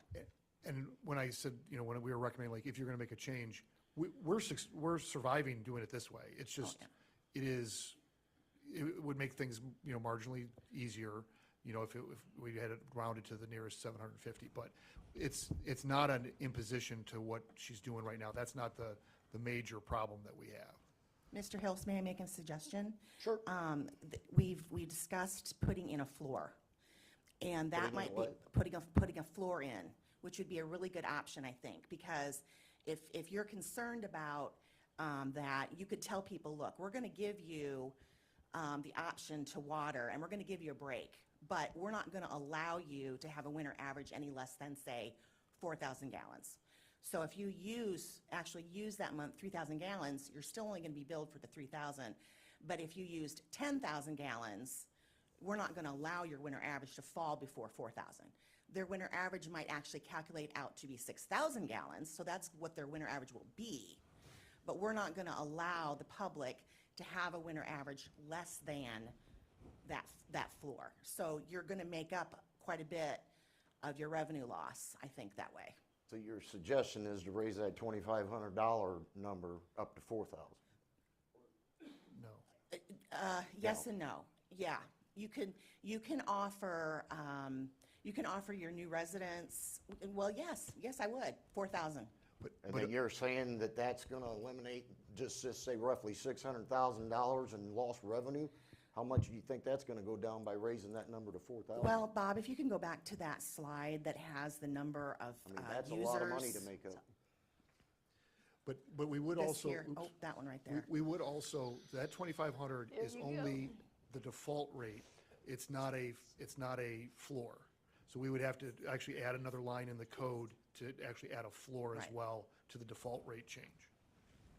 So you can see how many people right now fall quite a bit below that 4,000 gallon mark. So if you allow people, you don't allow them to go below the 4,000, that's quite a bit of the city. But they're still getting a huge break for watering their lawn and filling their pool. You're just not eliminating it altogether.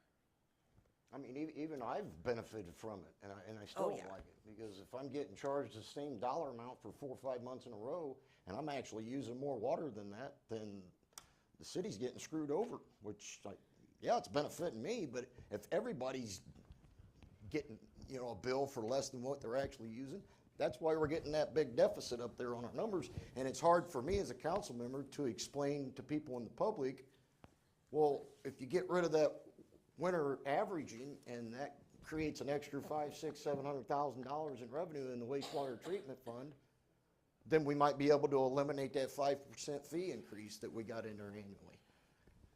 What about an option of put a floor in and decrease the amount of months you can get the winter averaging? Give them 4. Right. instead of I mean, 6. I'm open to looking at anything, but I don't like the way it's sitting right now, because this is a bit complicated, not only for me, but probably for a lot of layman folks out in the public, too, that are trying to figure very this out. And I would agree with that. I think we need to dig into the program. Maybe they could and bring see us what 3 the different options examples. are. Yeah, Maybe what they the could bring options 3 are. different examples. Yeah. Bob, you gave me an example. Yeah. Well, we were, that's what sort of this was about, is to sort of, that's what this was trying to simplify, because, you start putting millions of, zeros and stuff on things, it gets complicated. But if, for instance, Mr. Hills, if we got rid of the winter averaging, if we got rid of it, and then, rolled back the, some of the rate increase, right? What you would do is you would lower what the federal prison pays you, and you would lower what the commercial and rental units pay you, but the owner-occupieds would go up. Now, it may be that disparate, that you're treating people differently, and that's, if that's the fairness issue that you guys want to address, that's total, just a policy thing, and that's, that's your call. But I know I've heard before that, like, we want to encourage owner-occupieds and things like this, and this is sort of a soft subsidy to that. If you don't want to go there, that's fine. Honestly, like, extra revenue in the sewer fund, we can do more sewer repairs. Yeah. If that, Yeah. I mean, that's always an option. I'm sure Yeah. Simon, if we bring it in, he will find a way to spend it. But, I mean, so what I'm hearing, if I can sort of summarize, is if we come back with some Options. harder numbers, like, here's what this impact would be, a couple different scenarios, if we put a floor at, say, 3,000 or 3,750 or, what have you, what we sort of extrapolate that out to be, how much extra revenue that would be. You guys and Melanie are gonna get the calls, right? So the person that was, getting the 750 gallon bill, now they're looking at potentially it being 2 or 3 times higher maybe. And that's, if that's the policy choice, that's the policy choice.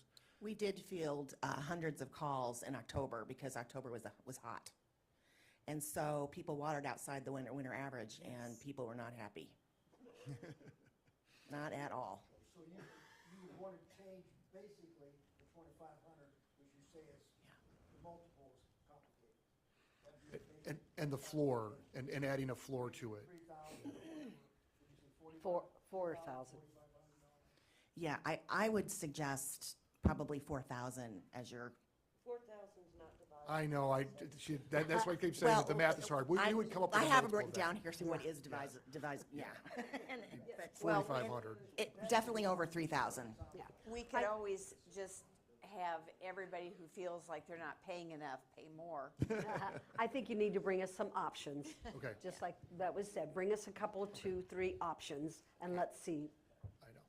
And so, I Where it goes. invite any of you, after the meeting or, in coming days and whatever, if you have more thoughts on it, Yeah. please just, buttonhole any of us in finance Correct. to take that, All right. those suggestions. We Thank you. appreciate that. Thank you.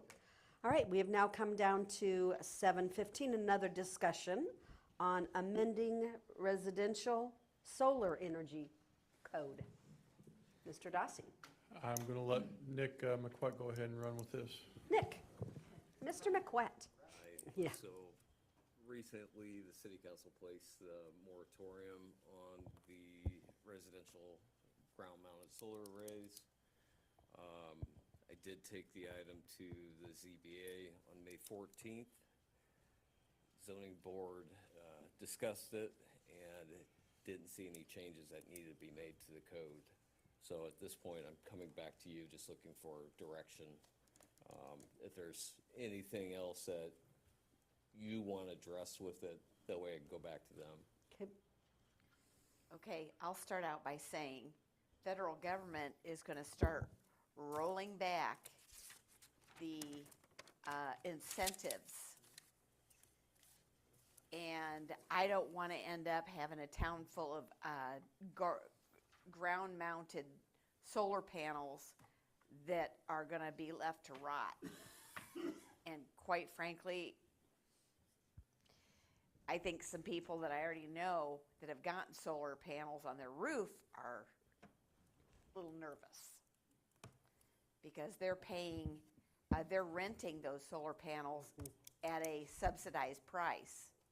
And if the federal government gets rid of that, it's gonna, they thought, oh, I'm only paying $18 a month for electricity, but I'm paying $400 a month for the solar panels on my roof. So I don't think putting solar gardens in is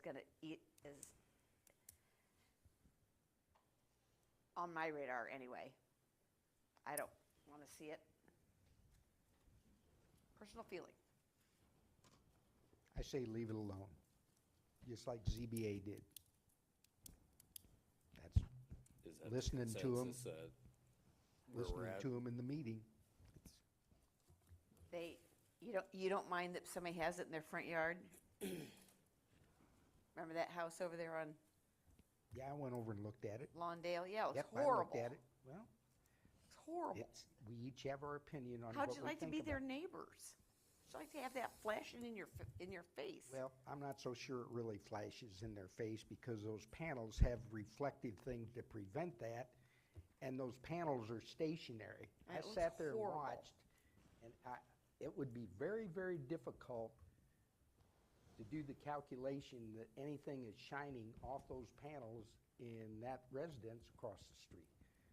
That's my opinion from looking at it, and my opinion only. So, I- and I- you've got yours, and Yeah. I get your point of view too. I don't think it I don't think it reflects how some people think it does, or we wouldn't have let one out at the airport. Am I right or wrong? Say that again. The FAA requires glare studies at the Yeah. airport, and most of them meet those issues. We don't have any. Yeah. Most solar panels now, Yeah. they're designed to absorb that, not reflect Yeah, it. yeah. so. Do I think they look great next to a house? No. Do I want solar gardens? No. But I don't think that there would be a glare if we wouldn't have it at the airport, because the planes couldn't come in. I mean, they simply couldn't come in, right or wrong. That's incorrect. It is incorrect?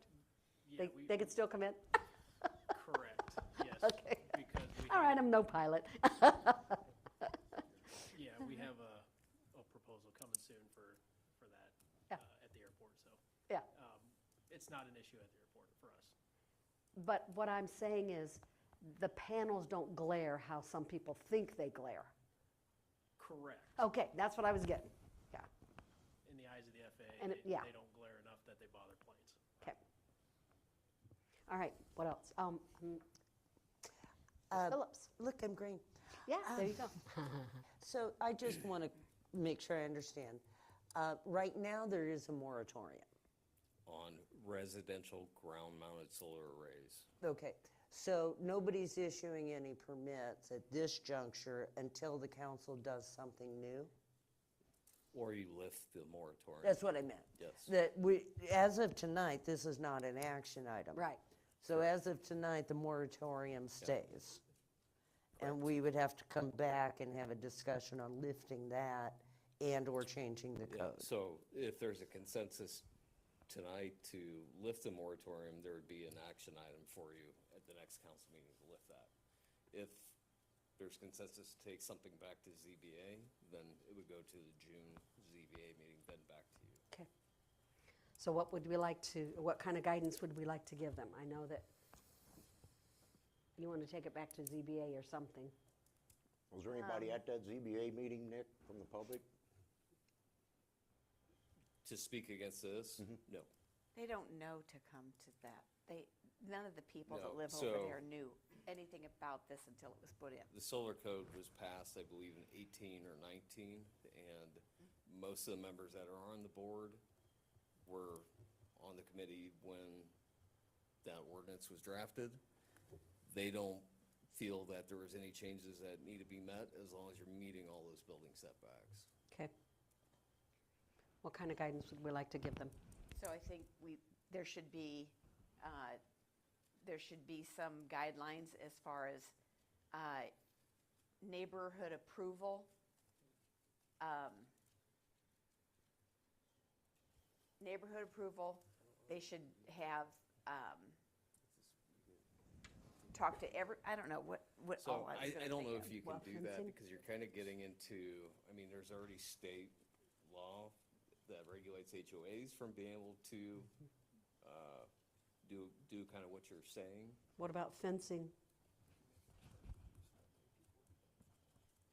Yeah, if we made them a special use, then we would notify everybody within 150 feet. That's like Well- a special use permit. Here's my concern. We stopped the one at the school out on Court Street. That because was not a residential. That is correct. It wasn't residential, but they still wanted a garden. But it was because it was right on Court Street. So it's just food for thought. So it was okay to keep Court Street looking beautiful, but these people that have lived in their neighborhood for 45, 50, 60 years, it's tough luck. And I don't think that's fair. I think that they should have had some say-so, and nobody knows to go to the ZBA. If my neighbor were to dig a 50-foot hole in their backyard just because they felt like it, I wouldn't know to go to the ZBA to say, hey, they're digging a hole in the backyard. I mean, people don't normally know these things in a community. But this was all based off of one complaint, to my understanding, and the staff didn't get any complaints from it. I'm gonna tell you right now, my own personal opinion, if I lived in a house and all them solar panels across the street were shining or reflecting into my window, you'd see me right down there at that podium Three complaining people about it. called me And I haven't seen right anyone. after they were put in. 3 people. At I'll one concur with the place. ZBA's recommendation to leave things the way they are. I think We're it should- certainly split, so what kind of guidance do we want to give them? I got a, Nick, we did the special use and it's the 150-foot regulation, and I'll use the solar panels on Lawndale. How many houses would that hit approximately? 4, 5, 6? Yeah. Basically, you're adjoining neighbors mostly. Pardon? Basically, just the neighbors that abut your property for the most part. Sometimes it goes, one extra row. Okay.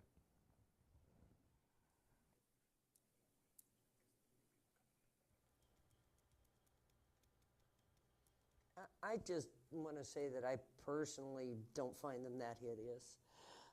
It does not upset me when I see solar panels when I drive down the street. If there's a reflection in my window, I buy a curtain. I'm not sure where the harm is, really, other than some people just not liking the fact that they can see them. What kind of moratorium did we put on there? How many days? 6 months. Oh, 6 months. So it's more, if, They are 30 feet long and 10 foot high. 2 of them.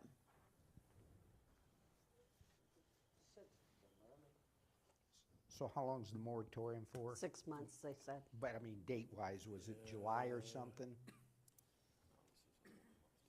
Or is it past? What's that? This is like only the second one. Let me see here.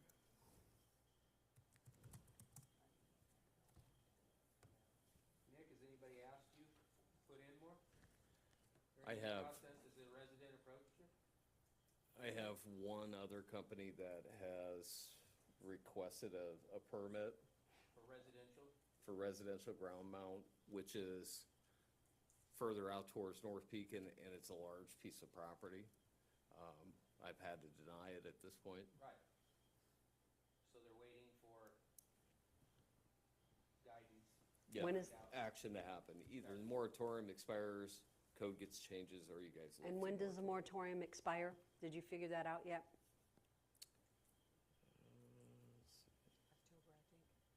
Oh.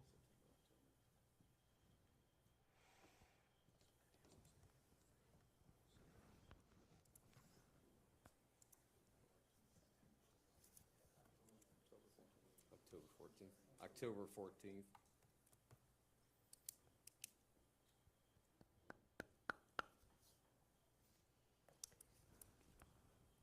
Do we want to wait till the moratorium and then bring it back now? Or do we want to lift the moratorium? These are options. Tell them to wait until the moratorium is over. Bring it back. Do we want to lift the moratorium? Yeah, special use.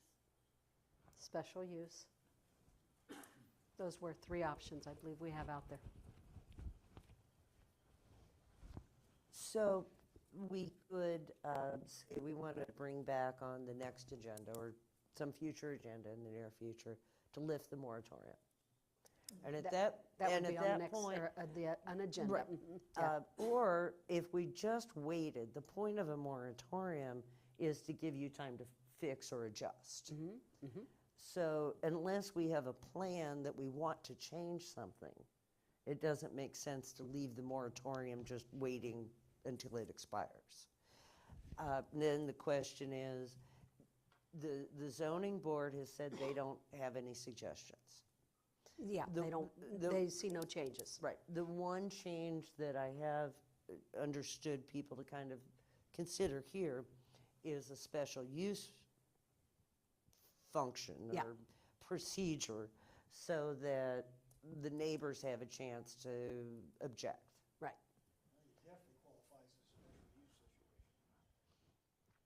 But it currently doesn't. Correct. Right. So if we wanted to bring it back for further discussion, the question is, do we want them to also recommend changes to the zoning use, special use, or do we just want to lift the moratorium? Or is there a third thing we want to change? I don't know, those were the three things I Yeah. kind of came up with. I wouldn't be against having them do a special use, but And look at every case individually. which is kind of what we've been doing, correct? I mean, no, Not for the residential ground mount. not on residential, you're right, I'm sorry.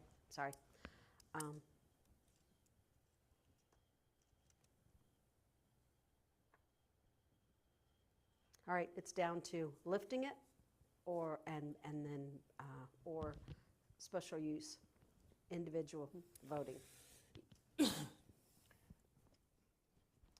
I think I those are. gave my opinion. I don't know what everybody else thinks, but I do agree with Peg. I mean, if the consensus is just to leave things the way they are, then we may as well just get rid of that moratorium at the next meeting.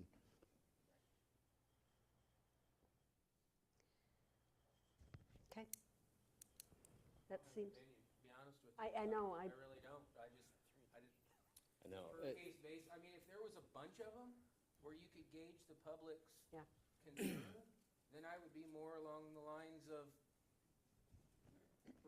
getting an action plan, but there's just not enough information other than the one on Lawndale. And I understand if I lived across from it, I might not like it either, Yeah. but I don't live across the street from it, so So you don't there's care. not a whole bunch of them to make form an opinion. That's all I have. I don't know. Can't give you any more than that. Sorry. So I feel like I have 3 for sure, leave it alone. Special use, so I think we're 3 and 3, and maybe Jake, you don't have. I would like a special use because then you're voting on individual And basis. the neighbors have some say in it, I mean, even though it's only 150 feet. That's not so bad. The neighbors do have some Is it- say if it's a special use. Maybe part of the answer is to, if you make it a special use, you could reach out to the neighbors surrounding it and have that input to make individual decisions on a case-by-case basis. Would that require some code change, Nick? Say, what's the, If they did a special use, and part of a requirement is that all the surrounding or adjacent homes would be notified, kind of like a notice of public property, like, a Yeah. building or something where the public can have some input that it's going to impact, then they can make a case-by-case decision based on public input of the houses that would be impacted in the neighborhood. yeah, the special use process is listed in our code already. oh, So, just not for that. Yeah. Correct. It was, So that's either right. way, if we go back to ZBA and ask them to rewrite it for a special use, at some point in June, we're gonna bring back to council. Council, Either that ZBA said there's no changes needed, and we're gonna lift the moratorium. okay, okay. Go back to them, is what you're saying. Yeah, yeah. Yeah, So, I think Nick's point is that either the ZBA is gonna maybe recommend the special use and we'll have an action item for you. Yeah. Or ZBA is not gonna recommend it. Okay. And we'll still have an action item for Okay. you. We have special use for commercial, right? For community solar gardens and for commercial large-scale solar farms, yes. So why can't we make it for residential also?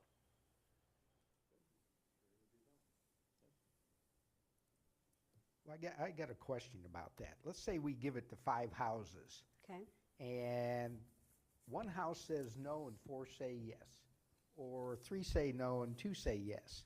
How are you gonna sort through all that? Are you Yeah. gonna, now are you gonna have setting a precedence?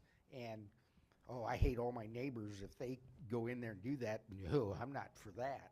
I can see that happening in some neighborhoods, but we don't have that many neighborhoods that I'm aware of that have the same situation that as kind of Lawndale, land. that have that much land in between. There's a few out there yet, and it's like, what do you do then? Hey, I came and said I didn't want it. A lot of times people choose the ground mount solar because they don't get enough sun on their roof, or their roof faces the north, so they have no other option. So if we were to front of their house faces north, and they don't want the solar panels on their roof in the front of their house. right, or you never put solar panels in the north. It's a bad thing to do. Go to hell. Yeah. But in the instance of the house you're talking of, they would have to cut all the trees in the backyard down. Right. So, Well, I mean, this is, we've got all kinds of suggestions up here. This is kind of going nowhere. Well, Boy, may I? yes, please do. What I understood was that we're going to take it back to, you guys use acronyms, ZBA, which Zoning is Board the of Zoning Appeal. Board of Yeah, Appeals. yeah. But I have to practice the acronyms, That's all right, yeah. right? So you're going to take it back to zoning board and say, the council is kind of split. Half of them think we need a special use, half of them just say lift the moratorium. And I'm not saying I Yeah, wouldn't approve yeah. a special use, Yeah. but you go back to them, you say, this is the two things the council's looking at. And they go, do we want to do that or not? And then they tell you, on the next council agenda, our recommendation is A or B. And then we vote on A or B at the next meeting. correct. That's it. That was the consensus. That's it. How's that? All right, let's do it. Okay. I hope you got that. Got it all. Oh, boy. Mr. Dossi, any other business to come before the council? I don't, Josh has a couple things. One thing I'll just throw out there is I will be attending the ILCMA conference training in Champaign, June 3rd, 4th, and 5th. And Josh will be teaching a class there, I believe. Nice. Mayor, I just wanted to note, there was one thing on the consent agenda that I wanted to make sure was said publicly, and that's that the first 30-day comment period for the 5-year CDBG consolidated plan is going to be starting tomorrow. So that's the first 30-day period to comment on the draft plan. I have held three community input meetings to just ask people what they think Yeah. the needs are in the community. There was a community survey that received 78 responses about different types of needs. And so based on that, we'll have a draft plan. There will be a 30-day comment period. Within that 30 days, I'll put a public hearing on the city council's agenda for people to come in and say their piece, comment on the plan. Nice. Then we will create the final plan. There will be another 30-day comment period, another public hearing before council's final approval. So again, just the story of the night is that tomorrow starts the first 30-day comment period, and Yeah. people are welcome to contact me or come to the public hearing when it's scheduled. Okay, and that was 6.8 on the consent agenda? Yes. Yeah, okay, very good, thank you. Any other staff? Well, before I turn it over to council, I just want to say, thank you, new council members. I think it was a great meeting. Peg, Jake, I hope you felt welcomed. I hope you felt like you were part of the team. And I have yearned for this, so thank you very much. Mr. Hilst. Thank you. So since it was brought up earlier, I'm going to make a request to put an action item on the agenda of the city's regular city council meeting, the second one after tonight. I believe it's the 23rd of June. Yeah, To put an action item on there that once a TIF project has started, there'll be no TIF incentives awarded for that project. Okay. Thank you. That's all I have. Does he have to have a second? Yeah. I'll second it. Okay. Okay. Mr. Nutter. Question, The sound was messed up again at the beginning of the meeting. Was it resolved? I didn't hear whether it was or wasn't. I didn't either, but, oh, yes, we got thumbs up back there. And we figured out what the problem is again? And it will never Thumbs up happen again. again. Well, you'll never say never with technology, but That's right. I will verify that he was in here testing this earlier today, and we were discussing it, so I don't know exactly what the issue was. I obviously haven't talked to him. It was I3 broadband. Yeah. Okay, all right. So, Okay.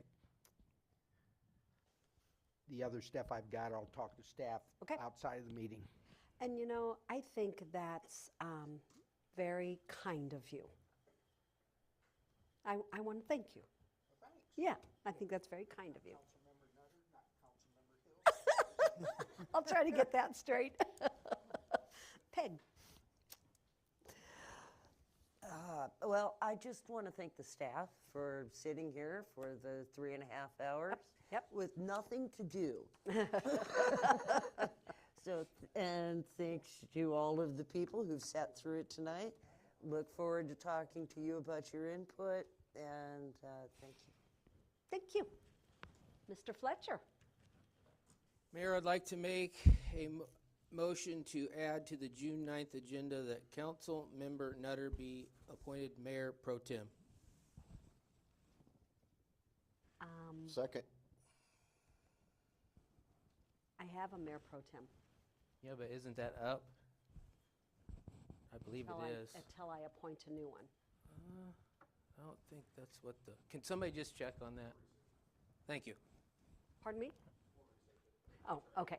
I thought that was what was told earlier, so. I How was that? thought, maybe rotate just from the senior members is all I was getting at, because I thought I read an ordinance or somewhere that it was so many months or year or something. But if I'm wrong, that's fine. Okay. Mr. Abel. Two things. I was reminded by somebody that used to sit up here not too long ago, that back maybe during COVID, that ITV3, whatever, made the offer pro bono to fiber the whole building and maybe get some of the problem solved for the transmission. I don't know if that did ever come about or not. So Dave, we had that conversation. I3's actually, I believe, moved most of their operations to the East Coast, so we're not of a concern is what my understanding is. And I believe it was either Bluebird or Stratus that we have been talking to, and I'm not sure if some of the work that's taking place outside of City Hall is part of that solution or not, but I'll have discussion with him on that tomorrow. And as he hears me, he knows to come down and let's have that discussion. And one last thing, I was talking to a Pekin insurance agent last week, and he had a new client that came to build a new house in Pekin for one reason, residential TIF. Very nice. Told Josh earlier in the week, I said, okay, it's working. Things are working, you're One at a right. time, yeah. You're right. Are you done? Yes. Ms. Hoheimer. First of all, Mr. Horniker is going to break ground next spring. He's waiting for interest rates to come down and the price of construction materials to come down. I know that. Next, I would like to thank... Well, he's with engineering right now. Yes. Because he told me that. I would like to thank Chief Reese and Chief Ranney for the incredible work that you did last week. We had some situations one evening, and all handled professionally and well, and kudos to your departments for the way they were handled. Well, doggone it, you just took it Sorry. away from me. Sorry. I once again want to thank you very much. It was not one, not two, but 3 difficult situations. And Chief Ranney, it was extremely professional what you did and how you handled it. So thank you very, very much. You kept our city safe. Chief Reese, thank you for being there for him, keeping our city safe as well. I have said all along, our safety in Pekin's wonderful. Our police and fire are second to none. Second to none. People I don't want to just say in local, all over the state, have said what wonderful safety we have. So thank you very, very much. Other than that, I do want to also thank the rest of the staff. All the discussions we had, everybody playing a part. This is truly, and I know I keep saying it's leading the city forward, and it truly is, and it is building a team. And it starts with Mr. Dossi and having the right people around him. So thank you very much. Thank you, council. We do have to go into executive. So item number 9 is executive session. Chair would entertain a motion, please. Madam Mayor, I move that executive session 5 ILCS 120/2 C5, the purchase or lease of real property for the use of the public body, be approved. Second. Motion made by Mr. Abel, second by Ms. Hoheimer, and we will not be taking action when we come out. So, council, take your vote.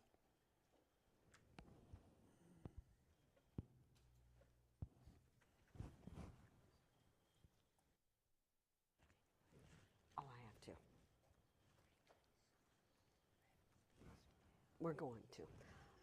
Motion passes 7-0. We will take a quick restroom break. All right. Yeah. Is there an ETA of like 10 minutes? Yeah, 10 minutes. Yep. There you go.